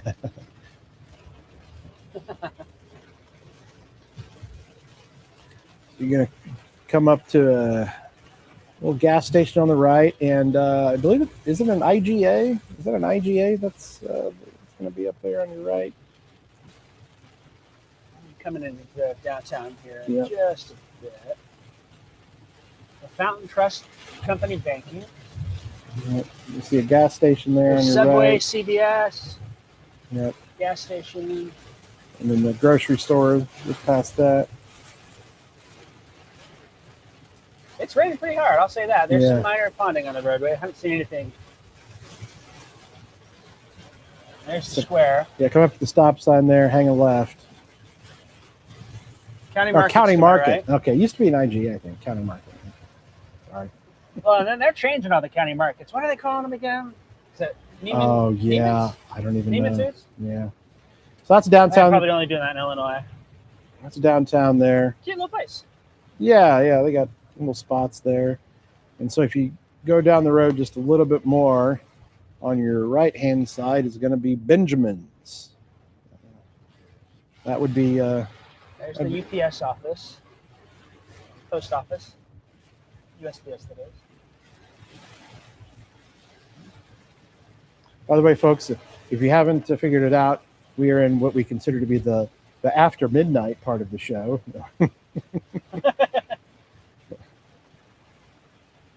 See this? The wild. Does it look like a house or is it an actual restaurant? No, it's a restaurant. It'll be up here. It'll be just before the four-way stop. Or is there a stoplight there now? Yeah, I'm just I passing can't the remember the cemetery. four-way stop or a stoplight there. Man, I'm not gonna lie. I don't drive this route when I go back to Petersburg. I just take the interstate, so I usually don't get on 136. Some little nostalgia for you. Yeah, Four-way yeah, stop, yeah. and take a right and get to the interstate. Yes, And it looks like Benjamin's is right, Right here in on- the corner. right on the right there. Yep, that's gonna be Benjamin's there, right there. There it is. Benjamin's Family Dining. Oh yeah, there it is. Get your little burger. Lights are on. But yeah, you want to go right to go back to the interstate if that's what you do.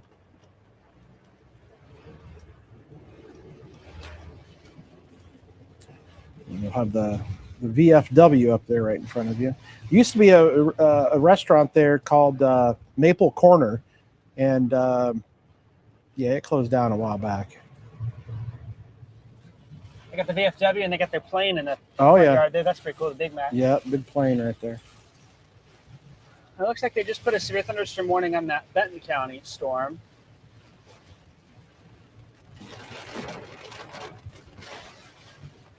I might stick Boswell in my.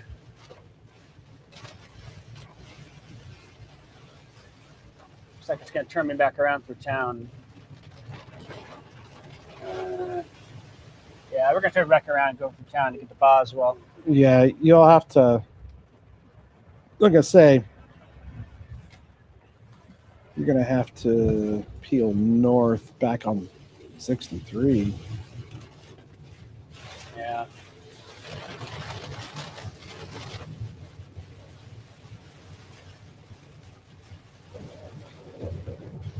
Yeah, there's a little pond under the water here on the roadways.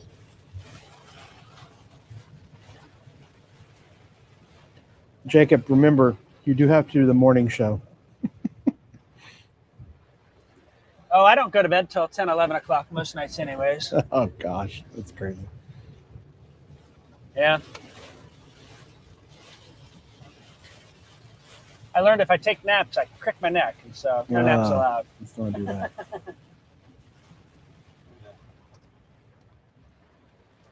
Well, Kevin, tell us a story from your heyday back in Petersburg and Covington around here. What's something fun you did as a kid? Did you TP someone's house? Well, I'll tell you this: we didn't like Covington. They were rival.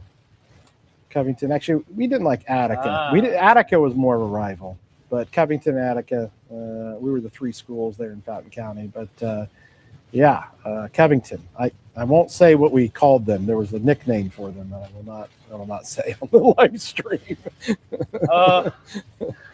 I can only imagine. Yeah, Some little creativity there. Oh yeah.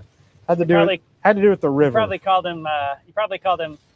Okay, I was thinking. I won't say it. Yeah. Careful now. It isn't past midnight. This is not FCC, protected or anything here at all. The digital side is free Wild West when it comes to that. I don't even. Well, maybe they are, but usually our bosses quit watching when the tornado warnings stop, and I'll just leave it at that. Yeah, there's been a potting of water here in downtown. It's a nice little square here. I'm actually kind of Yeah, they got a nice little square. There used to be I think a courthouse cafe there. It's like a couple of buildings have turned to derelict, whatever that is. Yeah. Dilapidated. But, here we go. There's some water for you. Some water. The McDonald's that's there is actually only a few years old, or I don't know, it might be more than 2 now, but the McDonald's is a big deal. Covington got a McDonald's a few years ago. Wow. This is a 1 stoplight town or a 2 stoplight town?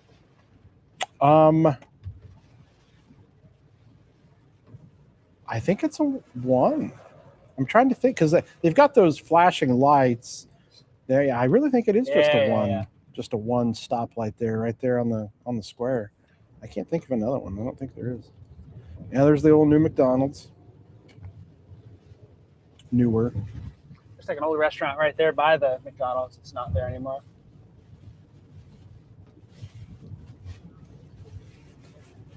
Good people over there, though. Is anyone in the chat from Covington? Oh yeah, we've had some. Are they? Oh yeah. We had some people that that said the name, and some of them said that they're proud. And then yes, confirmation of 1 stoplight. Confirmation of 1 stoplight.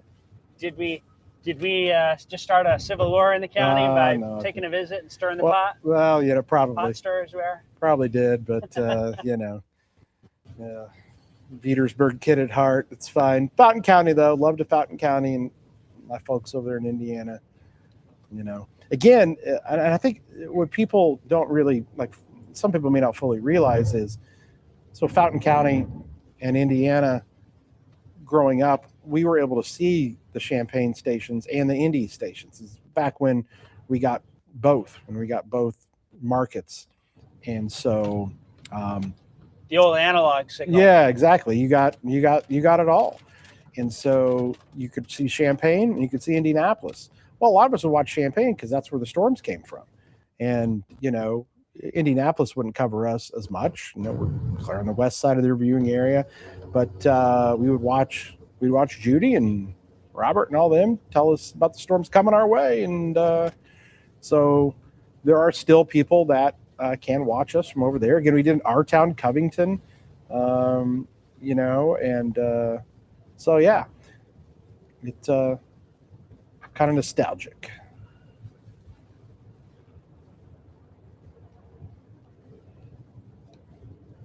Tanner, my buddy Tanner says, "Bring back the W." That's so funny. The W on the screen, a classic. Didn't they used to point at the corner of the studio towards the ceiling to broadcast that by some old-fashioned magic? Do you remember hearing how they did that? I never heard that. I wasn't sure, but back in the days, trying I have to ask Matt Metcalf. I overlay that. Yeah. I thought it was they pointed to the roof. I'll have to ask Matt Metcalf next time he's in town. You just see the W, you knew something was going on. You didn't know where. Yeah. It's funny. We had the W and then WICD, WICS, because it was ICD back in the day. They also had a W, but it was like in a different font.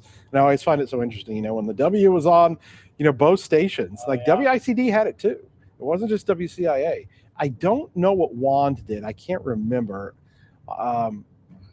Admittedly, we didn't watch them because they were Decatur, we didn't watch that. But WICD, technically, Danville, that signal kind of came out of. So yeah. Oh, that's a pretty big flexing gate facility there. I didn't realize it was that big. It is, yeah. Chimneys, is there a coal plant back there or something? What's going on back there? Well, I'm not sure what they do now. My uncle worked there for a really, really long time when I was a kid. Really? Many, many, many years. Yeah, it used to be called something else. I can't remember what it used to be called. Showing my age here. It was called something else when I was growing up, I think.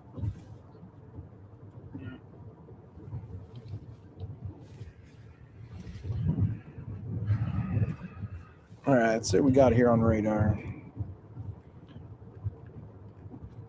Looks like cats and dogs. It looks like, and yeah, coming down pretty good up there in Boswell, Fowler.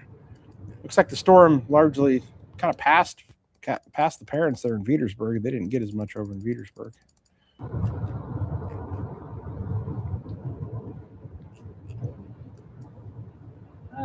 Well, another day, another chase, another tornado on TV, Kevin. I don't know how many we've done this year, but yeah, pretty wild. That ramped up pretty quick there in Hoopeston. Yeah, I mean, that thing just kind of did its thing.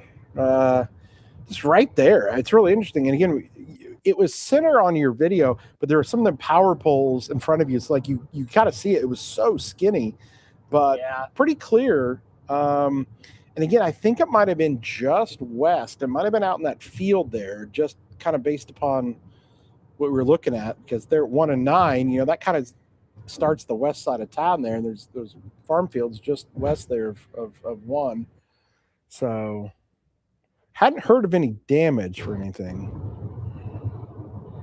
No, and I didn't see any power flashes either. Yeah. So, you know, it was not by much, but it was right there. Yeah. You know, where I was sitting, there's the subdivision on the east side of Route 1. It was probably just west of them on 4200 North. Yeah.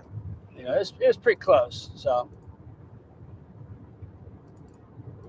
Lost you there briefly. Oh man, I gotta tell you, that storm south of Perrysville. Am I looking at that right? Trying to see what the radar's telling me. Yeah.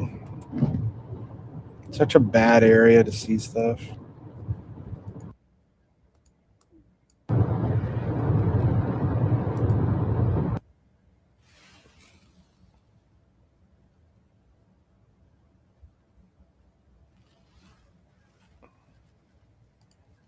All right, we've lost your audio there. Where are you at? I'm trying to see where you at. I keep dropping in and out a little bit. Yeah, I see that. Where are you on right now? Well, I don't know. Where do you think I am? That looks like are you back on 63? Sure am. Heading north. I figure what I do is if I go up and look at the storm there by Boswell and Attica, then I can just cut back to Hoopeston and take a peek around before dark and then go home.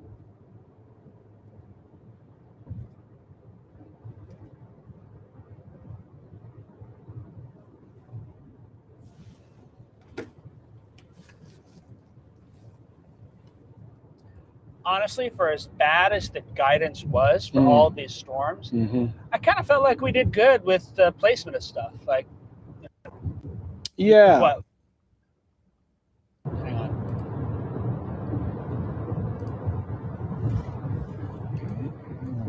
Uh-oh.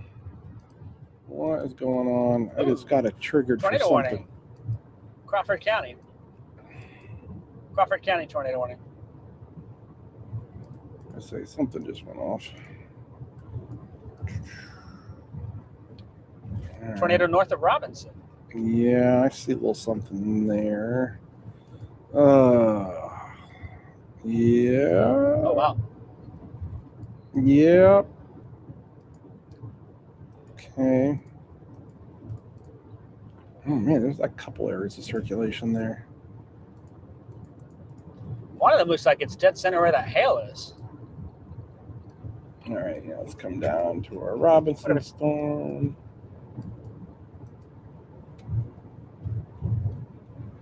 All right. Some good hail, a little bit of a hook there. Man, there's like 2 areas of rotation in that. Yeah, pretty good hail core.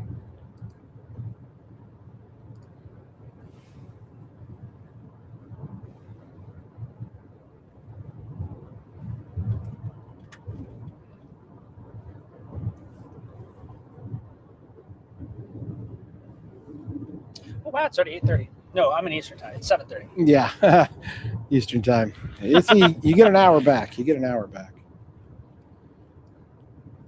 All right, so we got our storm down here. Basically, Annapolis, Trimble, north of Robinson.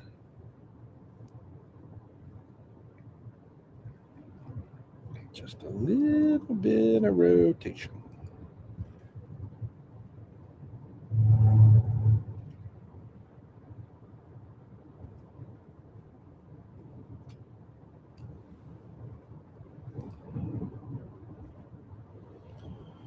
Radar indicated.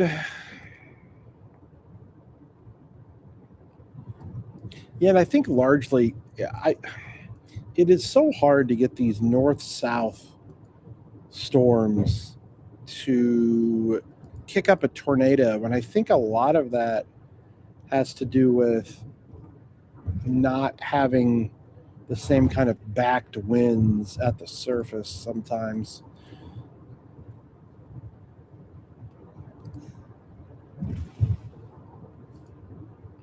I mean, it's close. I mean, we had a little bit more of a south component. I mean, you need a little more southeasterly.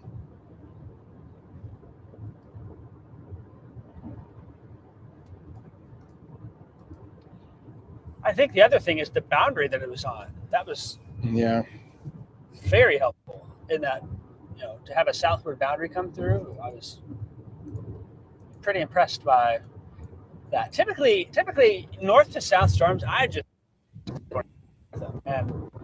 it was one of those days where you're checking the boxes to make it happen. A lot of times those south moving storms, the wind blows out and undercut storms, and that just didn't happen today, which is pretty impressive.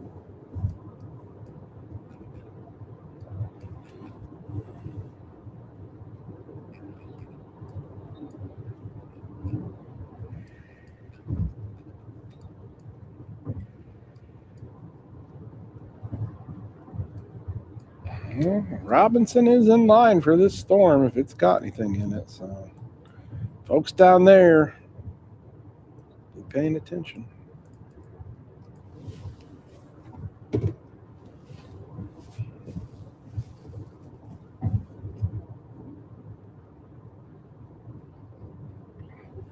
Extended, what they do? They extended the severe thunderstorm. Oh, that's Indiana for the Indiana counties.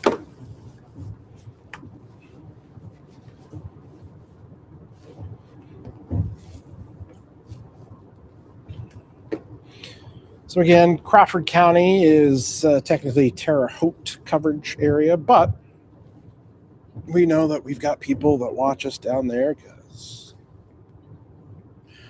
when was the Robinson tornado? Was that 23?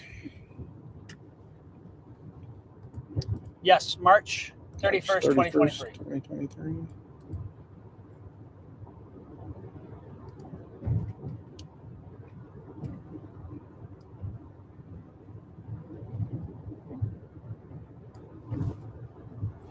All right, let's pull the radar out. All right. So, still a couple storms here. Yeah, Iroquois County. Nothing crazy. A little shower storm activity there. Stronger storm there. Severe thunderstorm warning now in effect for northern Fountain County. Attica. Talked about Attica earlier. It's Lebanon. For that cell that's coming out of the Boswell area and diving south. And then the other storm there that is pushing to Park County and down there towards Turkey Run.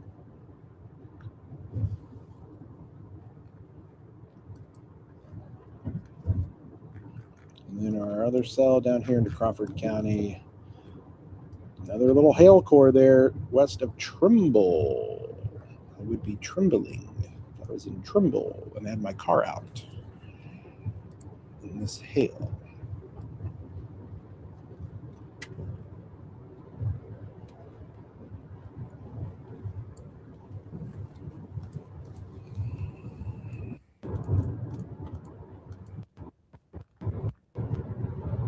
Ooh, that rotation wanted to pick up a little bit.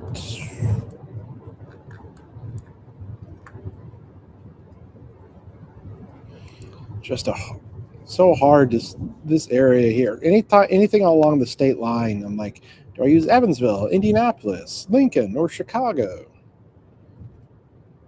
State line radar, we need one.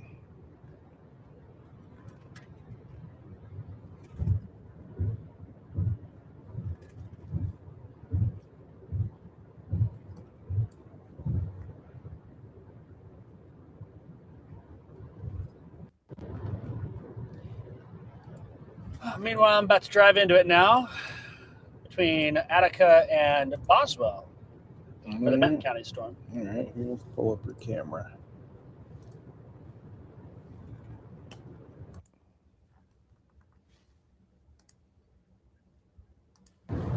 Is there any hail estimates in the storm from you, Kevin? I don't think it looks particularly large, but let's see here. There's a little rotation in there. There's still some chasers on that storm too. yeah. There's still a little bit. So you're going to come up to 41 and 63, right? Or it kind of Correct. morphs. Merges together. and then- Yeah. Yeah.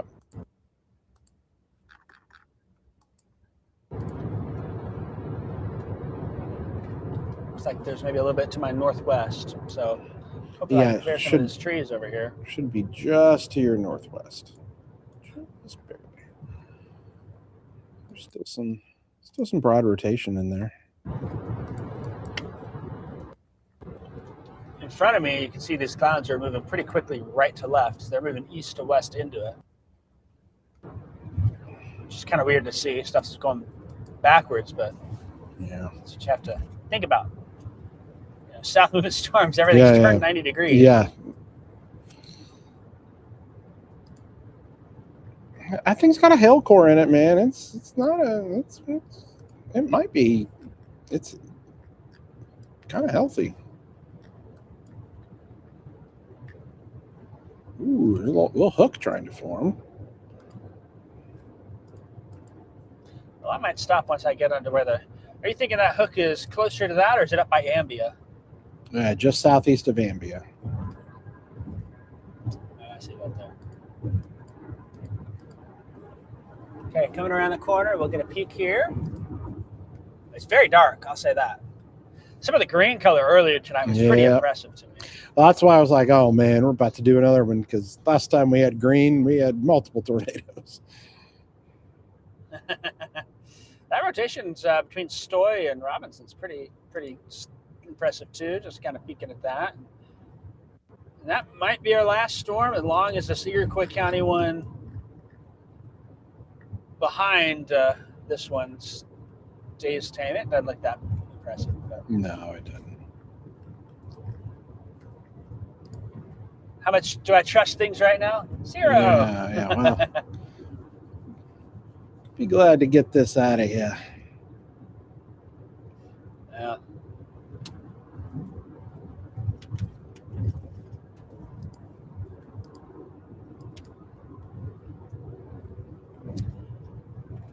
How do you say I just drive straight north into this?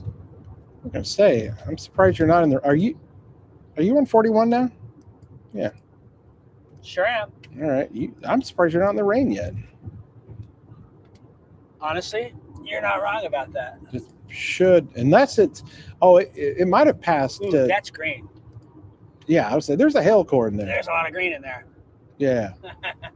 There's a lot of green in there. You can't see very well on the camera, but it is mean and green looking. Yeah. So that hail cord probably is right in front of you.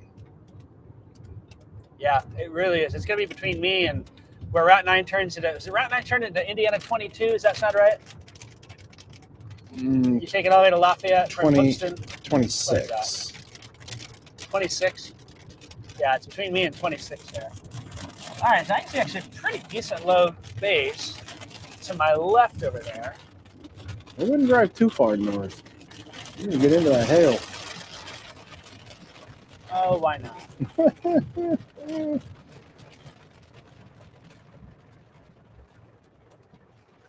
Hard to see, but beyond those trees over there is a fairly flat looking base. And that's going to be to the northwest of me. Yeah, once that kind of heavy rain passes. What's the GR estimate on it?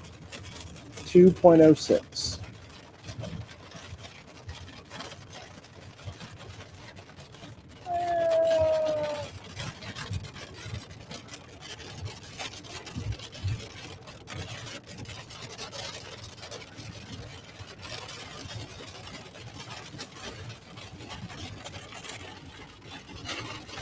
Cars driving south don't have their blinker on, so Yeah.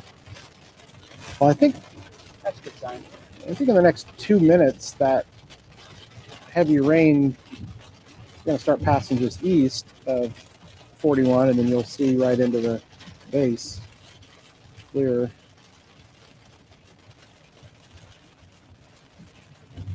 It almost looks like the wind. It looks like the wind turbines are sticking into the clouds. Oh yeah. Holy crap! Woo! Did you hear that? I did hear that. we all right? That literally struck the road. Yeah, that struck the road right next to me. Woo! That spooked me. Oh man. Oh man. You have. Uh-oh. Did I hear hail? Yeah, maybe a little bit. I'm going west now. Yeah, I think there's some chasers. Strike a lightning there. Yeah, I think there's some chasers might be on that road. All right. Oh, sorry, I didn't realize the camera wasn't turned. You see how low that base is in Yeah, front of me there? It looks yeah. like those wind turbines are sticking into the clouds. Oh yeah. I don't know if they actually are, but the appearances. That's exactly where the rotation would be. Get a little hail here now.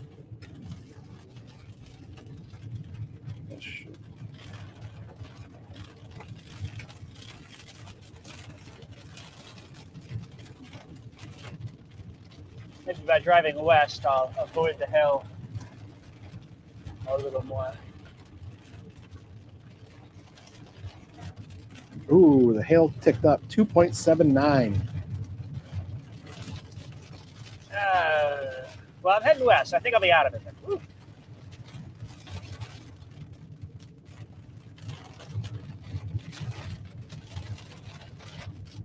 Would you agree with my assessment? If I keep sneaking west, I might avoid it, maybe, hopefully. Yeah. Oh my gosh, it just went up to 3.44. Oh. Yeah, you're going west, right? Kevin. Yeah. Can you I hear am, me? yeah. Let me Okay. turn around. We're getting a new storm tracker. Oh, goodness. Yeah, keep peeling. Did you hear that? Yeah. Some of that hail there.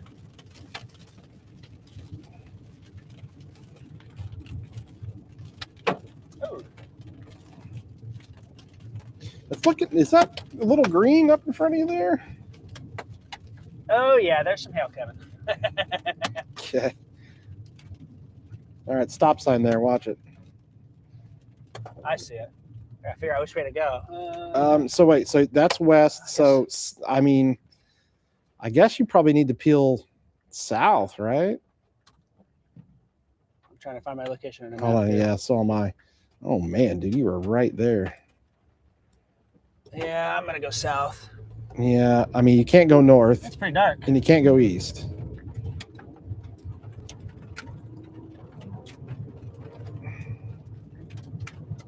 Well, let's hope I didn't make a faux pas right now. I feel like that's a big hail right to my left. Looking at that over there, not far away. About a half mile, I'll be able to go back east and hopefully. I think I'm gonna avoid most of it as is. You're right on the edge.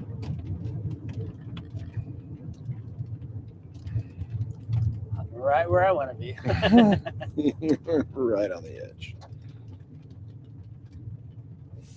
Ooh, chaser? That's a chaser, wasn't it?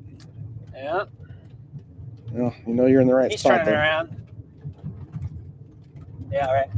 Or he knows he's in the right spot.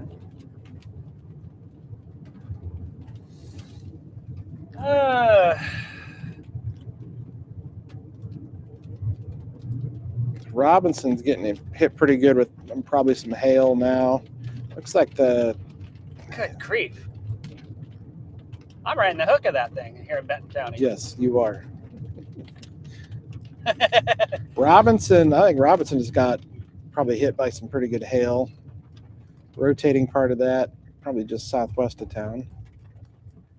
And yeah, you're in the hook.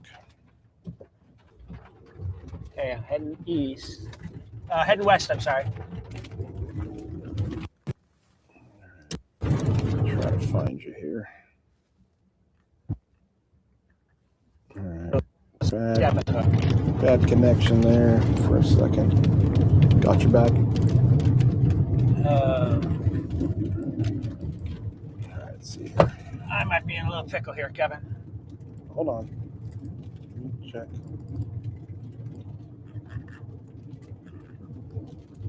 You need to go south, my friend.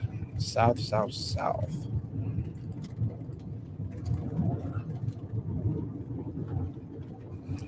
What direction are you traveling? Said I need to go south? I would go south.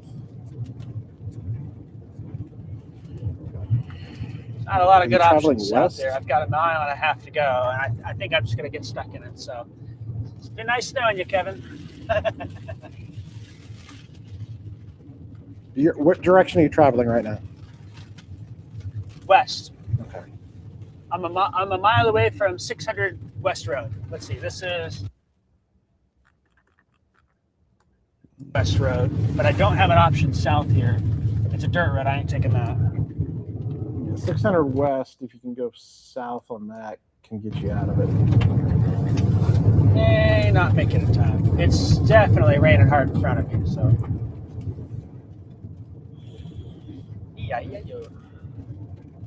it still warranted for $50? Let's see what it's warranted for. It is warranted for Ping pong.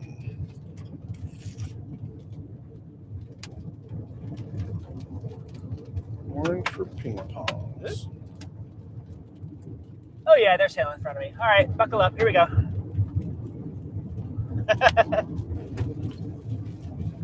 Real quickly here, people asking about Robinson. So again, you guys just had a hail core. It's sliding southeast. The rotation on that is west of town. So just to show you the radar here real quick, and we'll go back to Jacob, but the storm there in Robinson, the hail core just came through. Okay. And then the rotating part of that is going to be southwest of town, so not as concerned about that. Okay. You made it to 600? Yep, I'm dropping south now. Boy.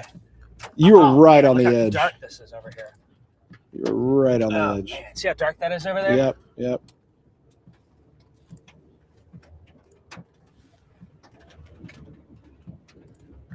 That is one menacing storm. I don't think I've seen a storm that dark in a long time. I mean, that's just...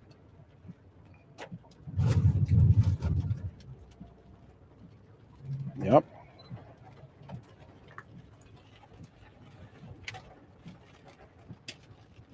I've only gotten little hail so far. Boy, Attica's about to get slammed with between Attica and West Lebanon.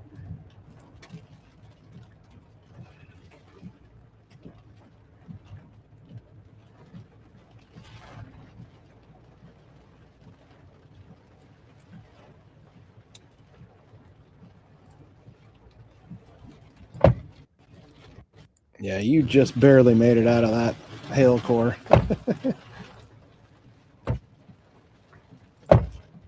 What was that? Hail. You are in the hook, my friend. That's the only fun place to chase. You're in the bear's cage.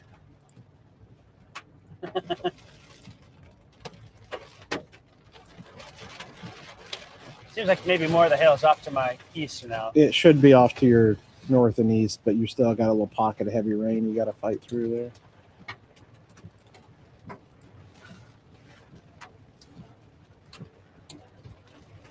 You know, I'll be on the road that takes you straight, if I go straight west, it'll take me to Rossville, right here. Yeah, I think you're right.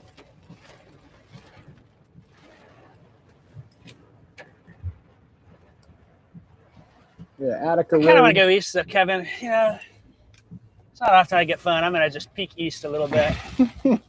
Watch this blow in front of me. Oh, man. The hail core on that thing just went berserk. Got white on my radar.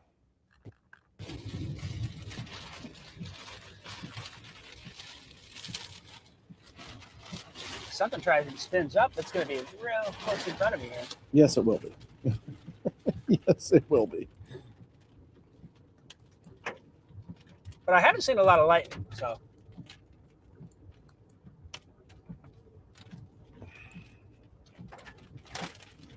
Well, if you see any of those wind turbines suddenly start to tip over, Fall over. Yeah. I won't hear him, but I'd see him.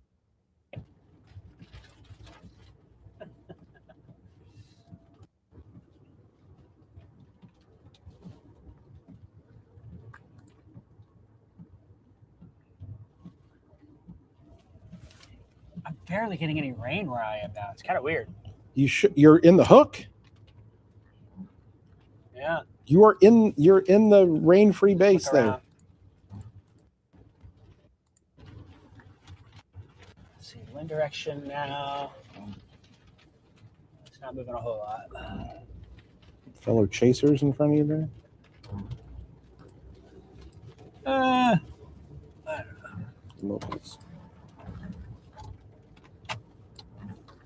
Couldn't tell.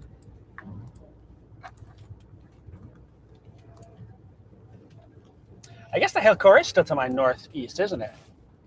Yeah, it's to your northeast. Hey, hold on one second. I got to talk to Travis here real quick.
All right, we're back with you here on the stream.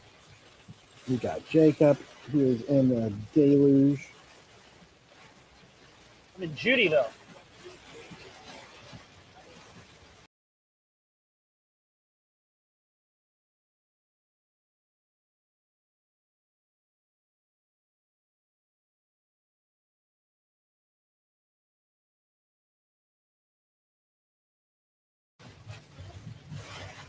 All right, back with you here. There's Jacob. You can see on the radar, it's about his location. You can see how far he's still in the rain.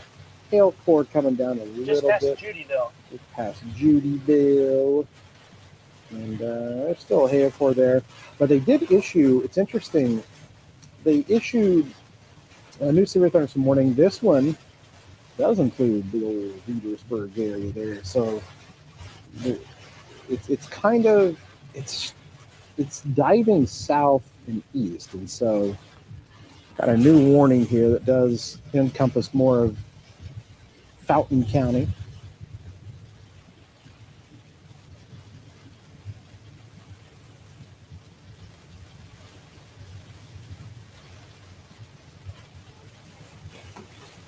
And some Petersburg, and I have to batten down the hatches here before too long.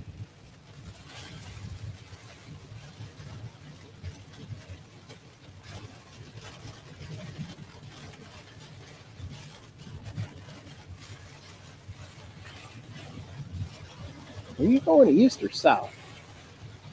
You're going east, East. aren't you? Yep. Sure am.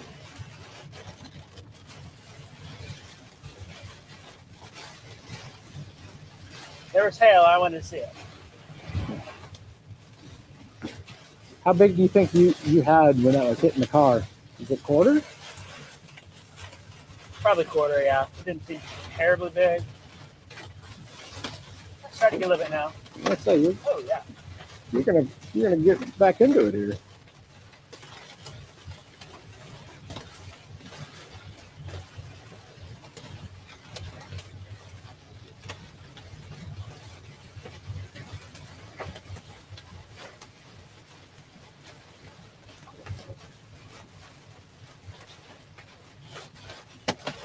Hey, Louie.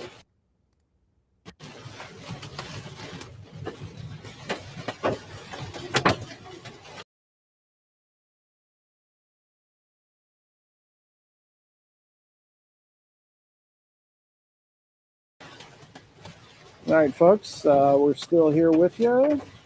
Jacob is also probably about to put the storm tracker into some golf balls. All right. I don't know a whole lot. Doesn't seem that large. I'm at 41 now. You're back to 41. Yeah, so 41 does a little weird Yeah. kind of curl back around there. I mean, I could drive to Attica. Well, Maybe I'll just go a mile to the southeast and have some fun.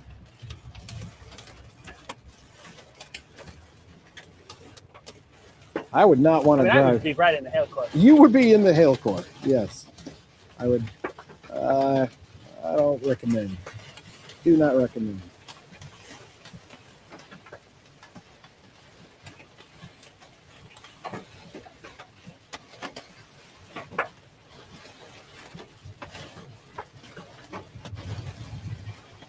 Feeling a little risque tonight, I guess.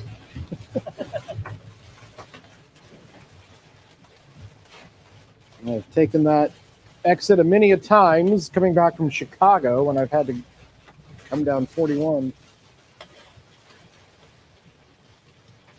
I think that's an underpass up here, right, Kevin? What are the odds someone's sitting under the underpass right now? Oh, well, good question. There's a couple of bigger sized tail pieces. Thinking on the. I'm going to say you're probably going to be right in it.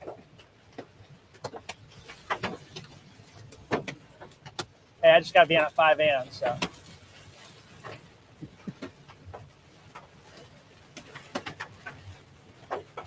So I guess we're on the overpass. Yeah, you need to be on the bottom part there.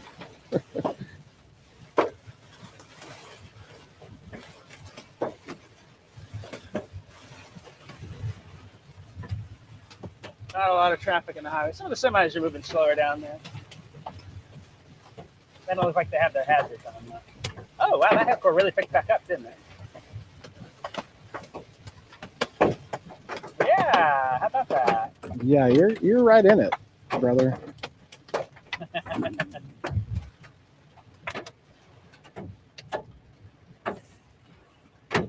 I'm right on the west edge of that. Trying to look in the grass here, see what's thinking of size. It doesn't look huge.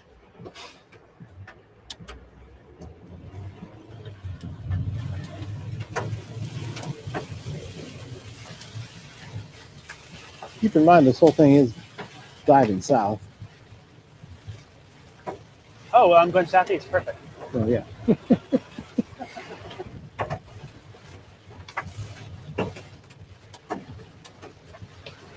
Had to do some repairs in the engine a few times, but we've never had any. I don't think we've ever had any cosmetic damage. What is this issue now? What is this issue something? All these. Stand by.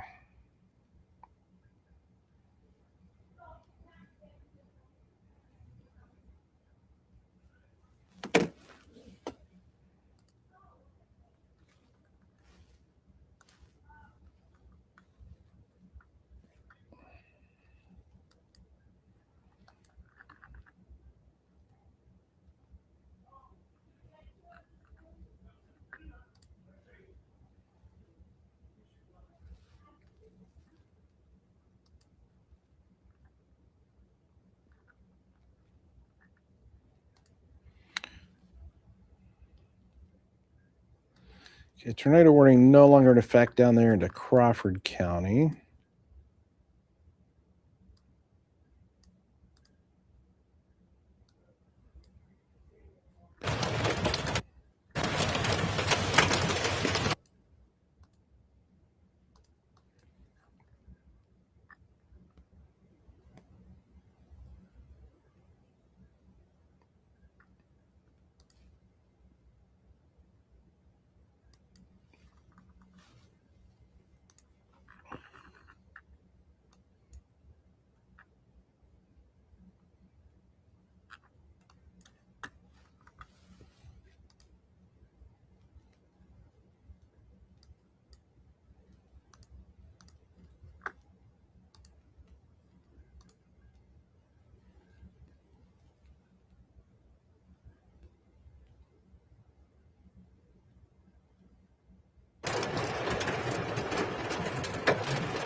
Jacob, are you there? You okay? I'm back. I'm back. You all right? Oh, yeah, all is well. Okay. At 100 North and US 41.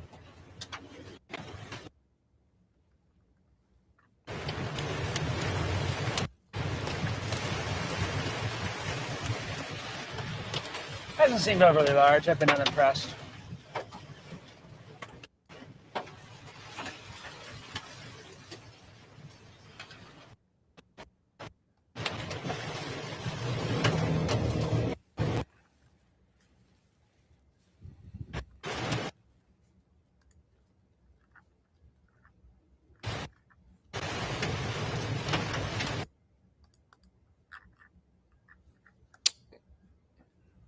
Well, you're in the final warning. I guess you're still down there in Lawrence. But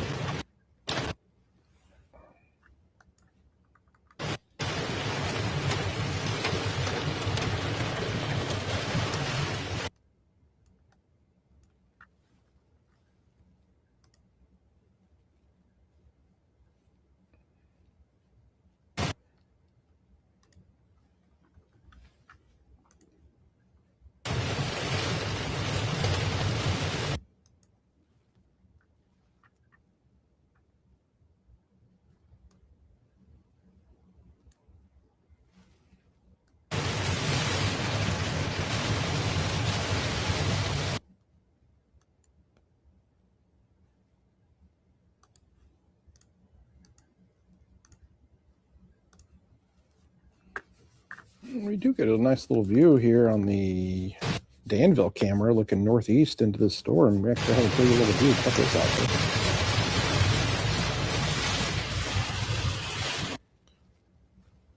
Yeah, look at that. There's like a little lowering. Look at that. Huh.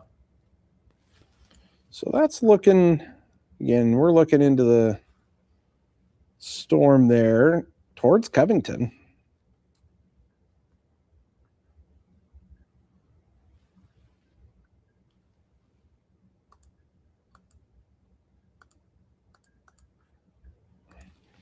So that's Danville looking to the northeast.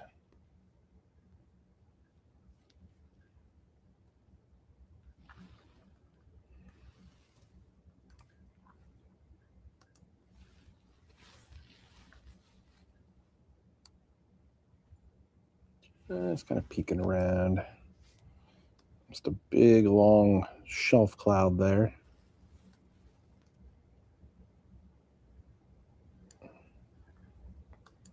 What is that thing? It's Scud.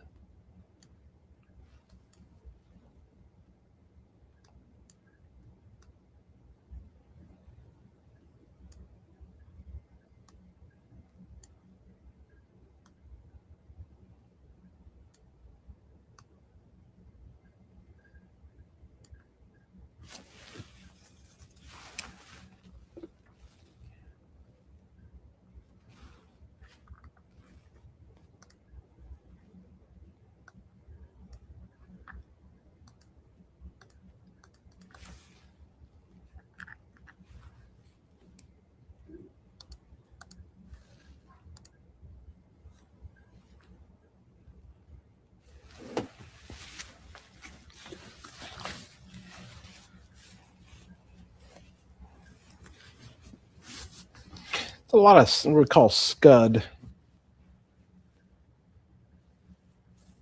A lot of low hanging clouds. That's what we're kind of looking at here on our camera, are these kind of scuddy looking clouds.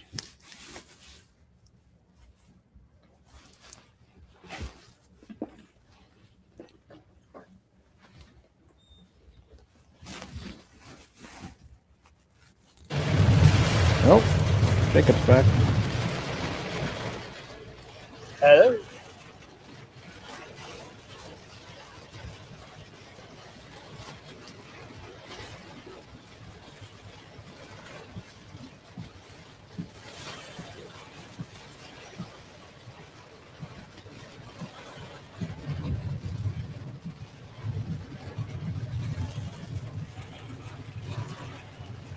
you in Williamsport? Sure am.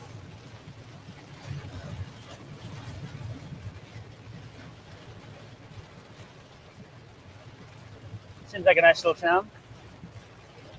Seeger High School.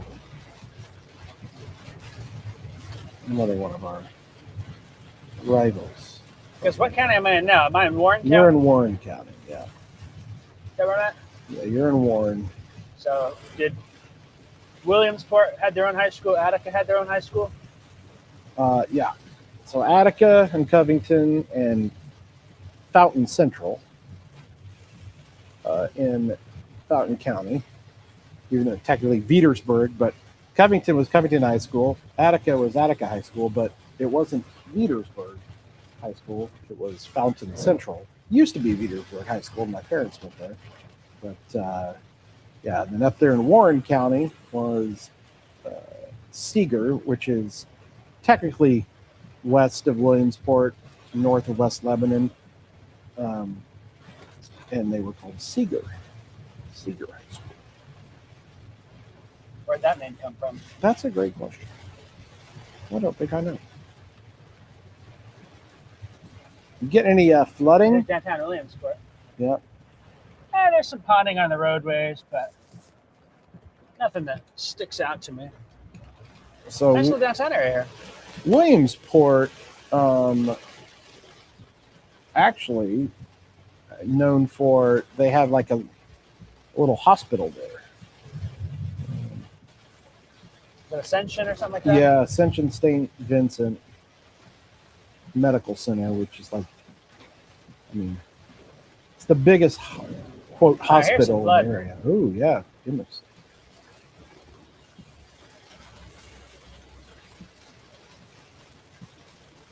Cars coming at me had their flashers on, so that tells me they were having fun driving through. Looks like the hail cores collapsed. Pretty good. Just a lot of heavy rainfall there. A lot of scuddy looking clouds. You can see them on our camera.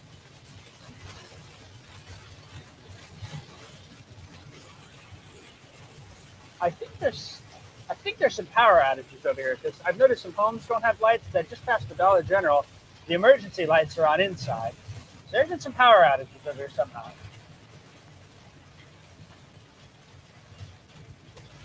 I've seen some farms and I thought they should probably have some lights on, but Let's see what we got here.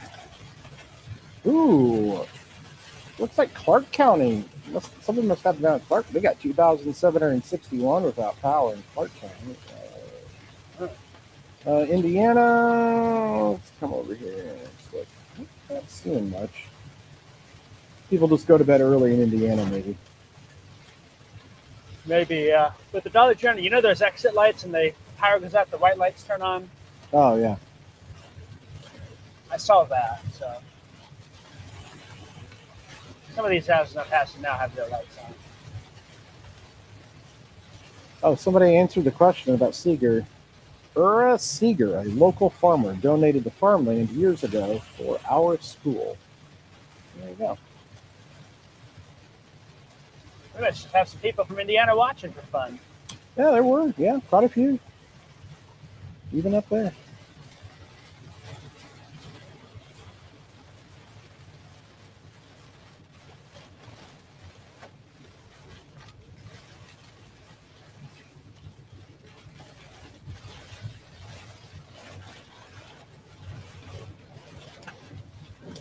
I should have told you to go over to Cataract Falls.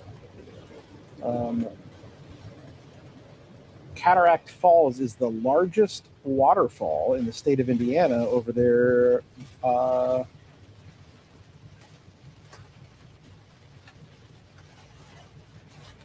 Williamsport Falls, I guess what they call it. Oh, interesting. Is it on the river or is it like a little tributary that spills into the river? Well, like I said, it's like a waterfall that kind of goes over a Little bluff. little bluff, And I mean, for what it is pretty impressive. Just I Could think be Russian tonight. yeah, I was going to say I bet it's coming down pretty good with that water.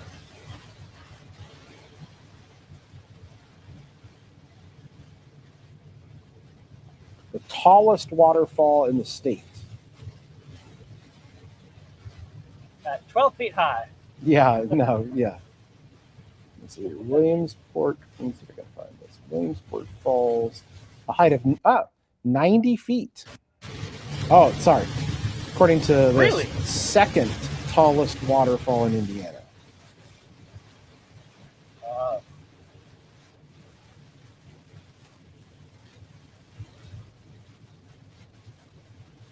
Warning, you will get wet.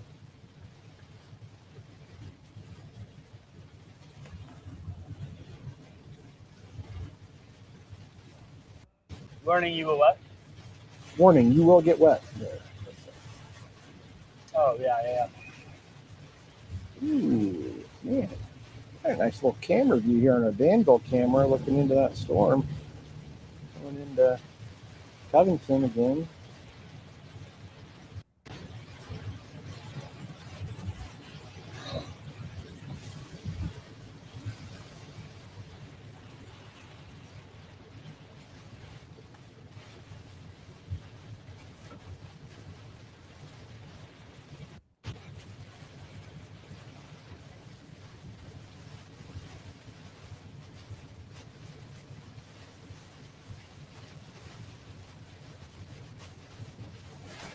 There's some light. Ooh, I just saw the lightning on our camera too. Oh, look at that. Must have been a good one. Not as good as the bolt that was right next to me. Yeah, when you screamed, "Oh crap!" Ooh, so now we're getting Was to the your night. first thought deer? Well, yeah, usually, right? It's usually deer. It's like I always come across deer in the storm tracker. Good little cloud bank there. You can see it from our Danville camera looking straight east. Wish I could see behind that building. The edge of that shelf cloud. See it right there. Oops.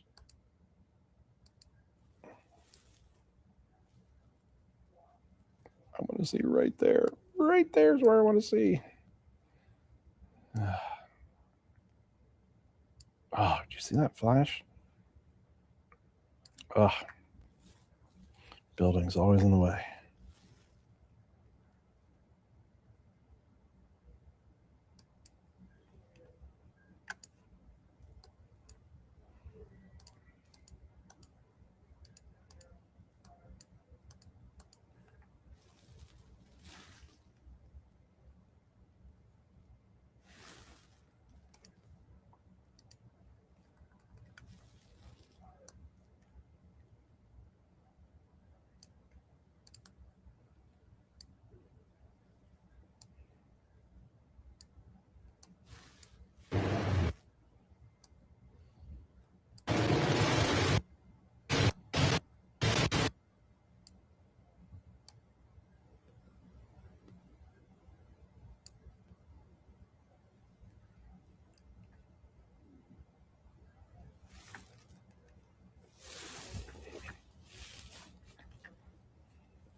Ooh, look at that little bolt.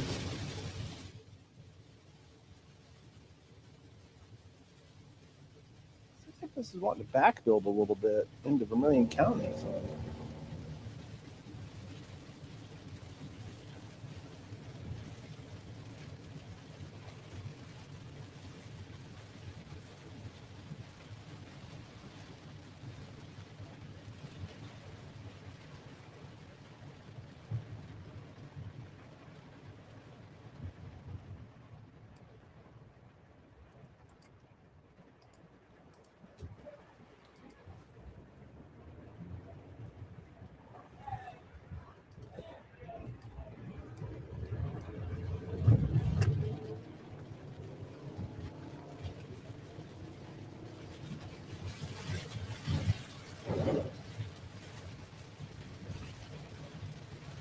Again, folks, kind of looking at our storm here. That's over into, man, that's an interesting little feature right there. Looking into our storm from Danville. Jacob's back. Wish you could see our tower cam right now. Are you looking at that spot over Covington? Mm-hmm. I debated dropping south, but I'm going to head west towards Bismarck.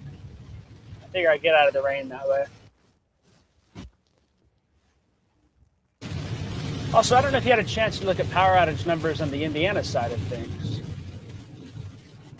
But there's been a lot of places with lights off. Either everyone does go to bed early, or there's some dark houses after power. I'm actually not seeing a ton.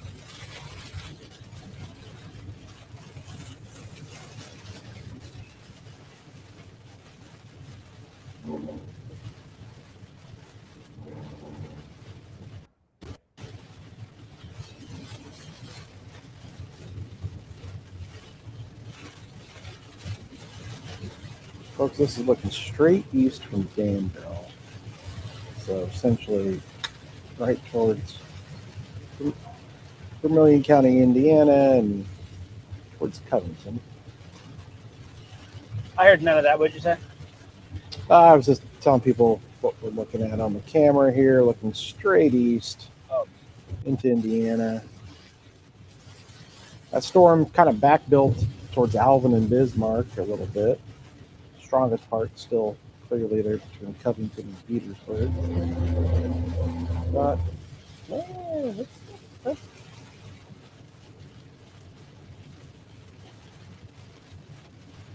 it's impressive. It's an impressive little view.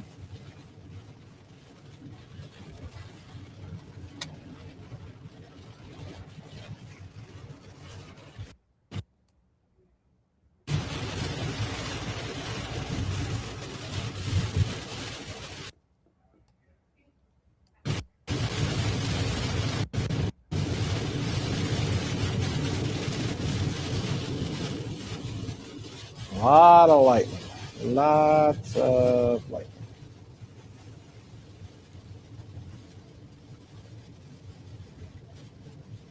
Still watching that storm off there to the east of Danville. Just constant lightning again. What an impressive lightning display.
How long that shelf cloud is. So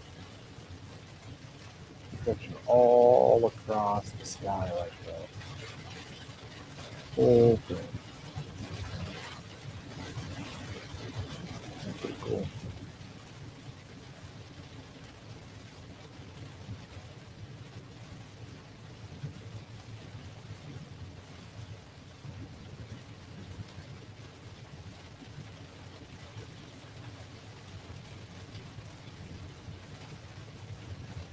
zoom into this area. I think this area seems to have the most amount of light. Get a close-up strike.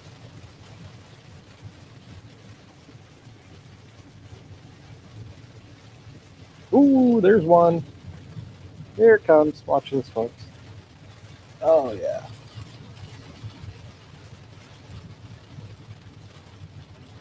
I pointed it in the right direction, huh? Oh, there's another one coming in about 5 seconds. Look on the right side of your screen. Here it comes. Boom. A lot of CG. A lot of cloud-to-ground lightning there, folks.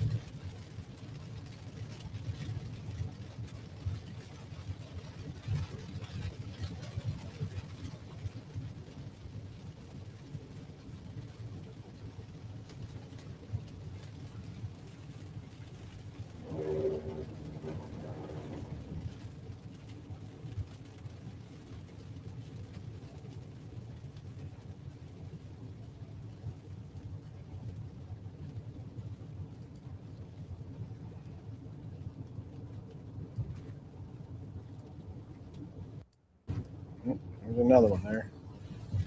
Just gonna keep her centered right in there.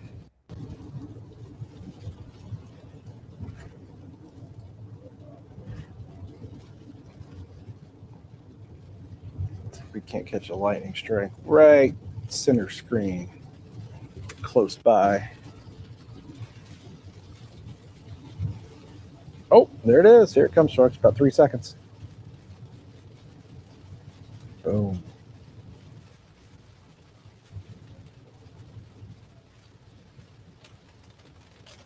Here comes another one. About 3 seconds. Man, that is just... What area would that be? I'm going to guess that's... I'm looking east, almost kind of southeast. So, yeah, that's going to be just southwest of Covington. Maybe over towards Foster, Jesse, Vermilion County, Indiana.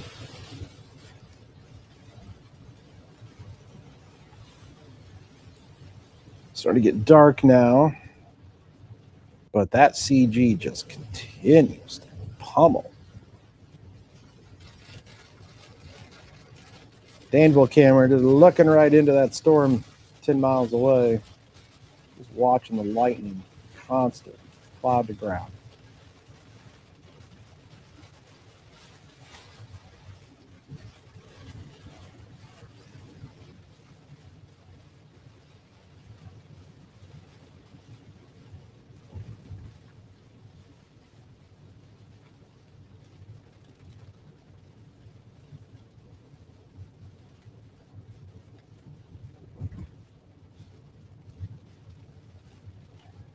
Ooh, I just missed that one.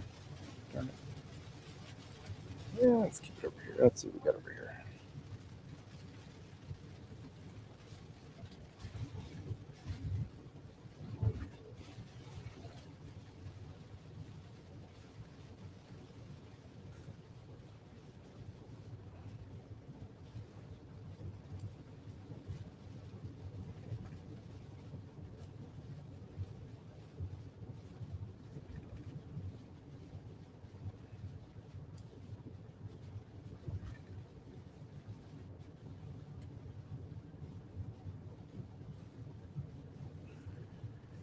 Again, watching our storm over there into Fountain County. What's up, Gunner? Producer Gunner in the house. Well, we're just watching the lightning storm out across Indiana. Just constant lightning. A lot of cloud to ground. Oh, wow. What's up? Kevin, I'm going to give you a camera shot of the backside. I got you. Go ahead. Give me a second here. Hold on here. I'm going to pull up Jacob's. A hot Jacob's. second. Pull up Jacob's camera here. Dude, I'm telling you, like, I was getting some crazy views of... Oh, look at that. Little tower. The lightning. Yeah. So that's the backside there, because I'm coming in on 119 into Bismarck, Alvin area. Yeah. So you're looking at, so you're seeing that very back edge of the storm. Very pretty seeing the top illuminated and it's dark here close to the ground. And that blue sky, that's an image.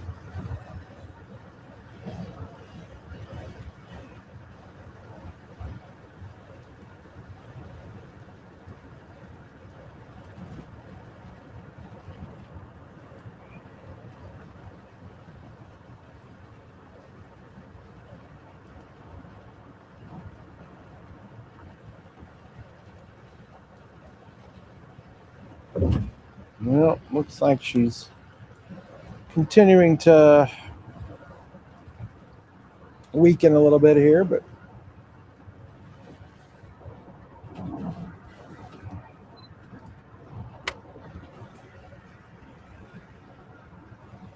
hey, that lightning over there in Indiana is just wild.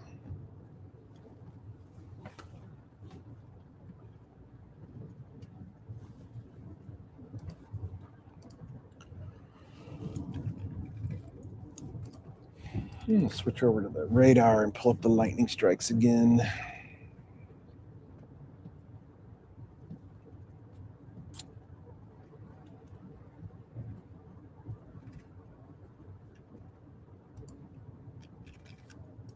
Gosh, that is just unbelievable how much lightning. Sorry, I'm just flabbergasted because, like, let me look at the number here. All right, 374 over that one storm in Fountain County. 374, and let's clear that. We're going to do lightning over the last 3 minutes. Oh, wow. My camera's got a great view of the back of that storm driving south now. Yeah. Over the last 3 minutes, lightning just on that storm.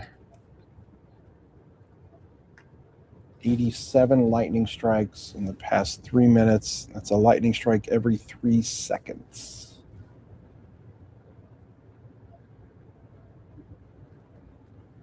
Constant.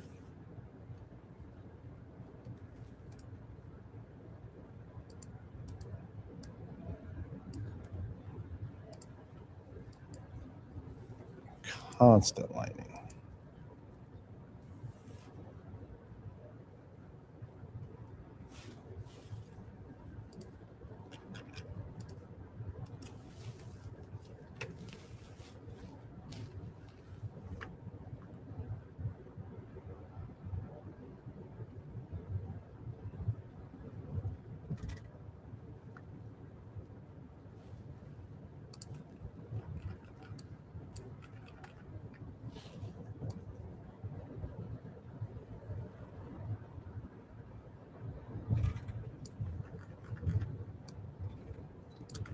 How far north of town was it? Question mark.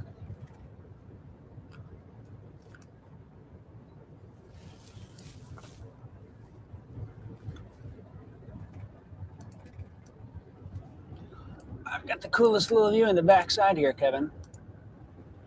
All right, pull this up.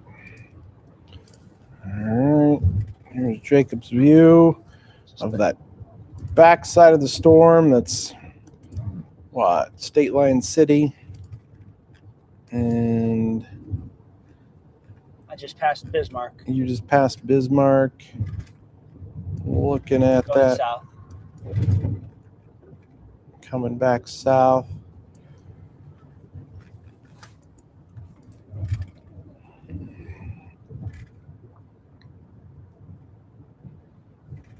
Yeah, there's really not much left here, folks.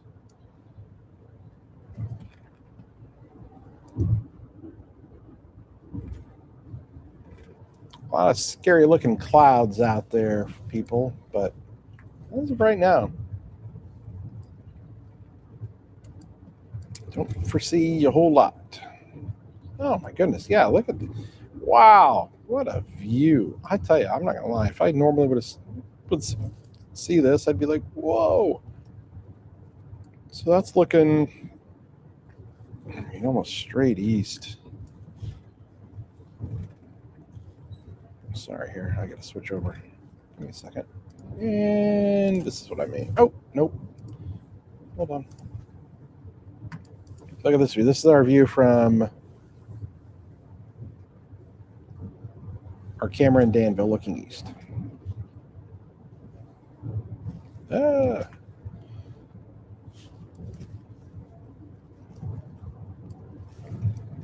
Notice how it's not rotating. So these are low-hanging scud clouds. A lot of lightning, though, man.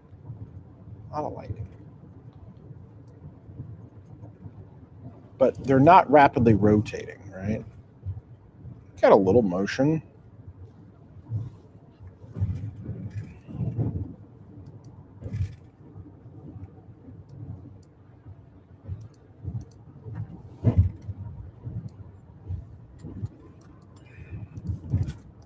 Interesting view, that's for sure.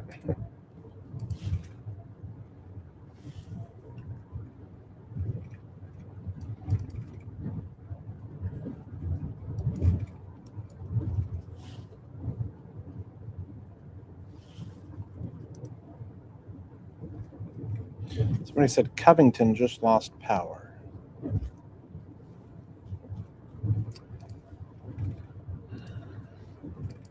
Let's see if anything's showing up. Oh, we're starting to get. So I think, Warren County. Yep, okay. The power outages are coming in now. Let's see. Where you were up there in Warren County. Duke Energy supplies the power for that area. And yeah, pretty much where you were. West Lebanon down to, is that going to be like the Judyville area? Marshfield? Yeah, I drove to Judyville. Yeah, there's 278 customers. No power.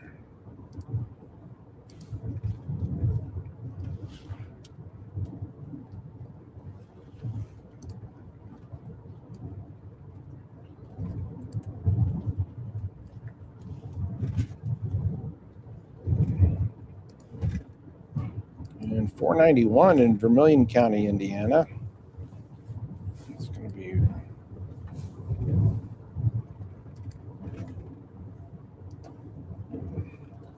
This is a really slick road that I'm on here. Instead of taking 136, you go Alvin to Bismarck to West Newell, straight south. What is this road? It goes right by the airport, I think I'm Newell, by now. Yeah. Isn't it Newell Road? I think you're right. Newell Road sounds right.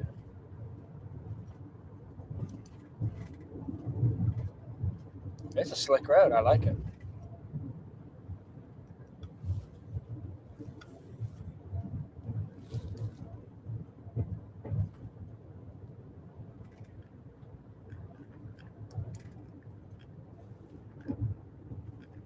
Have you gone by the airport? You should be coming up to it, aren't you? Ooh, look at that CG. Yeah, I'm going by the airport right now. Yep. Yeah, that's pretty nice.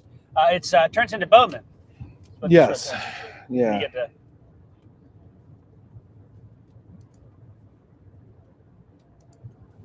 I gotta think if I want a snack before going home. Danville.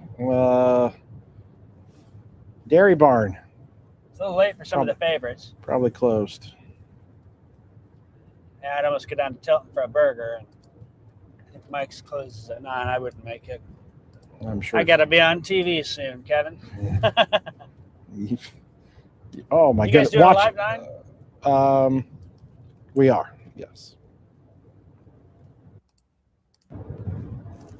What'd you say? Oh my goodness, about? The lightning strikes that I'm showing on our camera are wild. Oh yeah. You're seeing them too, but Yeah, it's pretty. watch this CG. Oh my goodness. The craziest was Was that when I was in the Watseka area, cutting through the woods north of town? I mean, it was like constant boom, boom, boom, boom, lightning. Yeah. Here comes another one. Watch this, folks. Boom. Oh, that was a crazy one. Yeah, folks that are losing power probably it's due to the fact that there's a ton of lightning out here, and I bet it's hitting poles and taking things out. It's not necessarily wind, or it's just wild lightning.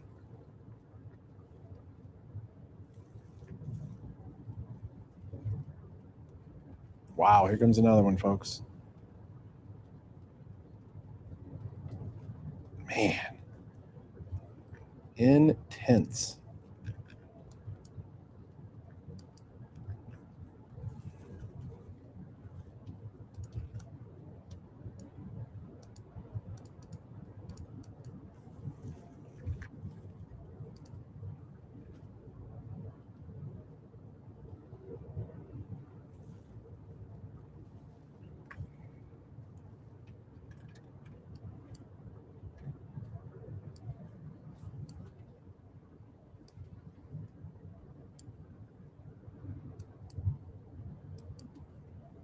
You might laugh at me, but sometimes, Kevin, I just feel like the ideal snack is a snack wrap from McDonald's. And I'm just thinking that's what I might need tonight. Oh, they discontinued those. No, they didn't.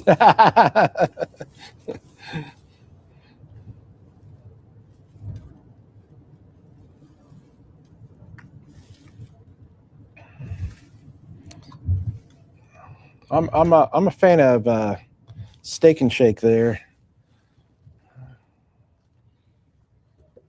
You know, you aren't wrong about that. Get that Steak and I don't know Shake. if It's right Greasy there. Burger is on the. Right there off of Gilbert, Yeah, I know. right before 74. Yeah, I know which one you're talking about. I was thinking about the McDonald's in Oakwood. Catching Yeah. that on the way back. Oh, that gas station there also. They have the Cinnabon. Is it the Big Loves or that new one north of the interstate? No, Whatever the- that is. No, the one, not the Pilot? Loves. Yeah, is it the Pilot? No, is it? Yeah, maybe. I always get those two Is it- confused. It's the one into town, not away from town. Oh, right. Okay. Yeah, because they built a couple of bigger ones over there. Yeah. I don't know where they're going to put the Buc-ee's over there yet. The but, we'll see Buc-ee's. what That's happens. right. Yeah. Oakwood's getting a Buc-ee's, folks. You No. heard it here first. Time out. No, it's Muhammad. Muhammad's getting everything. It's Muhammad. Muhammad will vote down a truck stop again, Kevin. You know that. No, because a Buc-ee's does not allow semis. That's true. No semis allowed. That's true. Not us trying to stir the pot again for whoever's watching. Right. I felt like reading about that in the comments section was the most contentious thing ever Right. over there, and Muhammad. But, Ooh. yeah, they got Culver's now. That's nice. I've eaten there. Hey, what about Lee? Have you had Lee's famous recipe chicken? It's really good. Oh yeah, I've had that. I feel like that's where we'd go in Mississippi. Or is that different? I don't remember. But I've had the Lee's around here too. There used to be the one in Mattoon. The Mattoon one burned down. You made me really hungry. I've not had dinner yet, and I've got 15 minutes to go You and me both. see what was in my dinner for tonight. I'm not really sure. Probably chicken fingers, mac and cheese, Sounds about right. bread and butter, no vegetables, Definitely no vegetables. maybe applesauce. I don't know if you'd feel that. I do apple. I It'd have actually to be like the. I do actually do apples with peanut butter now. But do you eat the skin? No, absolutely not. Me neither. I hate the skin in apples. I agree. They're the worst. Gunner is here. Producer Gunner is My here. wife makes fun of me for that. I have Ask him if he does apple skins. Would you like that in your main weather to be able to call up and post shows? Sure, why not? I'll just copy over those items. Hey, ask Gunner about peanut butter or apples. What he Gunner. skins. Do you eat the skin of an apple when you? He says yes. He's strange, folks. He's a strange one. Jeez, weird. Well, you just eat. You slice it and then you just like eat the, I will never bite into a whole apple either. Incorrect answer. Yeah, don't bite into the whole apple. You just get the. No. You don't bite it. Just You get the slicer it at the up. core. Yeah, you slice it and you just eat like the middle part. You don't eat the. I think they should take away your degrees for that one. No. Me and Jacob are both on the same page with this. You are wrong. Yeah, it's the only way. Yeah, exactly. Why am I going to eat like I'm just going to eat, no, and then throw away the other part. It's great. If I want fiber, I'll take Benefiber. It makes up for it. Jacob says if he wants fiber, he'll eat Benefiber. That makes up for it. Oh, wow, Benefiber. Wow. Sorry, I'm not like 182 years old. Oh boy, here we go. Welcome to part 2 of After Dark. If this was 6 months later, it would be After Dark for sure now. Ooh, there's a McDonald's right here. What? Should I do this one?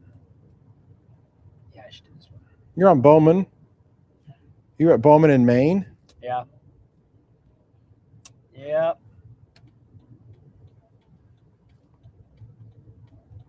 Right across from the old CVS, I think it was, or Walgreens. I don't know what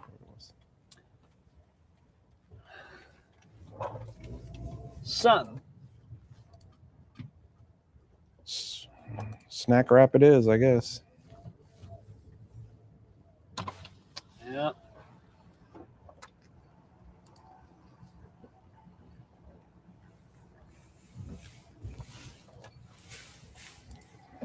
All right. All right, let's see what we got here. Jacob getting dinner. Oh, are you going in? No, I'm doing the app. I don't have my wallet on me you're close doing by. that. It's in the back of the car. I gotcha. So what do I got?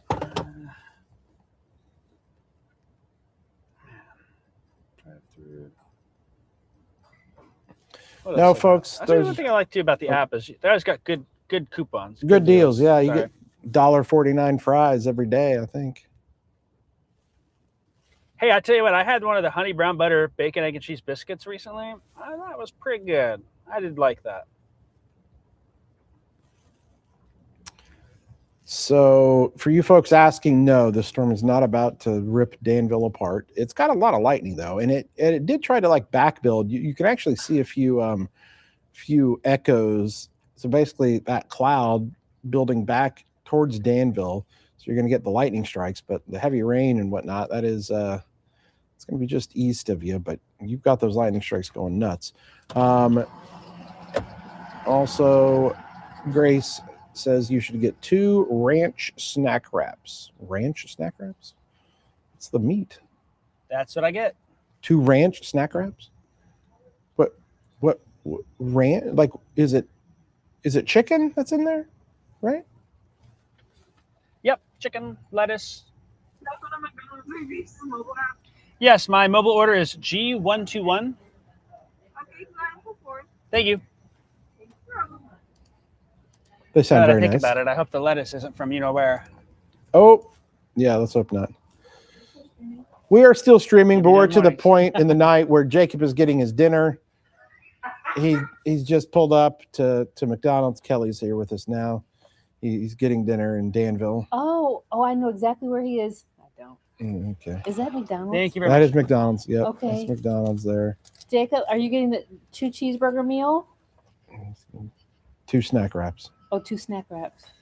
Carolyn no is here lettuce. now. Yeah, no lettuce. keep me Tell over him, here. Tell him no lettuce. Just keep me over here. Yeah. Tell him no lettuce. Yeah, we No just talked about this, Jacob, but no lettuce, bud. Come on now. You know, He's living dangerously. I got. Yeah, Mm. Kevin and I almost drove into a tornado today. I think a little lettuce. Yeah. Tornado, 1,000 feet in front of you.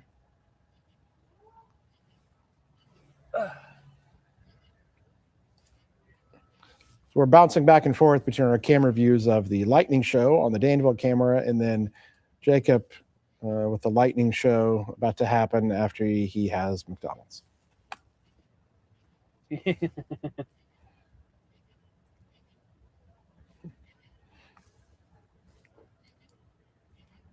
Are you? Oh, you're at pickup window number 1. Oh, here we go. Thank you very much. All right. Here we go. No. Yeah, we're still doing a stream with them right now, but yeah. All right, sir. Well, we will Well, probably wrap things. yeah, I got to get ready for the people were worried 9 about here. me, Yeah. Sounds good. People were worried about Danville getting blown away. I would not be at McDonald's right now if that were happening. Yeah, that's very true. We would not allow So you to stop. Yeah, need to get a little food there, then catch a few winks, and then see you at 5 a.m. Sounds good. See you, Kevin. Have a good night. See y'all. Okay, guys, that'll wrap up our stream here for tonight. Again, things calming down considerably. Yeah, yes, there's still quite the lightning show for our folks over there who are watching. Hey, guys, this is me just sitting. Yes, I've been sitting down here. But again, the storm's kind of wrapping up here tonight. Oh, there we go. I'll stand up here for you. Fix the tie and everything. Still a lightning show ongoing there as I look at other things. Calming down enough. We shouldn't have to worry about too much. So, but yeah, if you're over there into southern Vermilion, or parts of Vermilion, Indiana, and then southern Fountain Park County, still pretty good little storm. And that's the lightning we've been watching in our camera here in Danville. So, all right, folks, we've been streaming here for quite some time. We will go ahead and actually we've been streaming for 4.5 hours. What a Monday. 4.5 hour stream here, folks. Thanks everybody who tuned in. We thought today would be the day if there was a chance of severe weather, and we got a few. Good thing is, 90% of you didn't have to deal with it, but the other 10% obviously still matters, and so we delivered the coverage we did. And hey, what a shocker. You got to witness yet again another tornado live on the air here. So that's kind of what we do.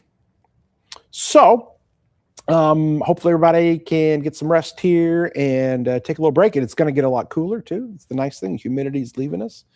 I'm going to dive into some of the other model data here and just take a look at some other things. And so we'll do that for you here at 9 and 10 o'clock. Yep, we'll be live at 9 o'clock. So feel free to tune in there on the X and then back at 10 o'clock on CIA. But all right, folks, that wraps things up for us here tonight. After 4.5 hours of severe weather coverage, we'll catch you guys on TV. And if not, I'll catch you guys on the next round.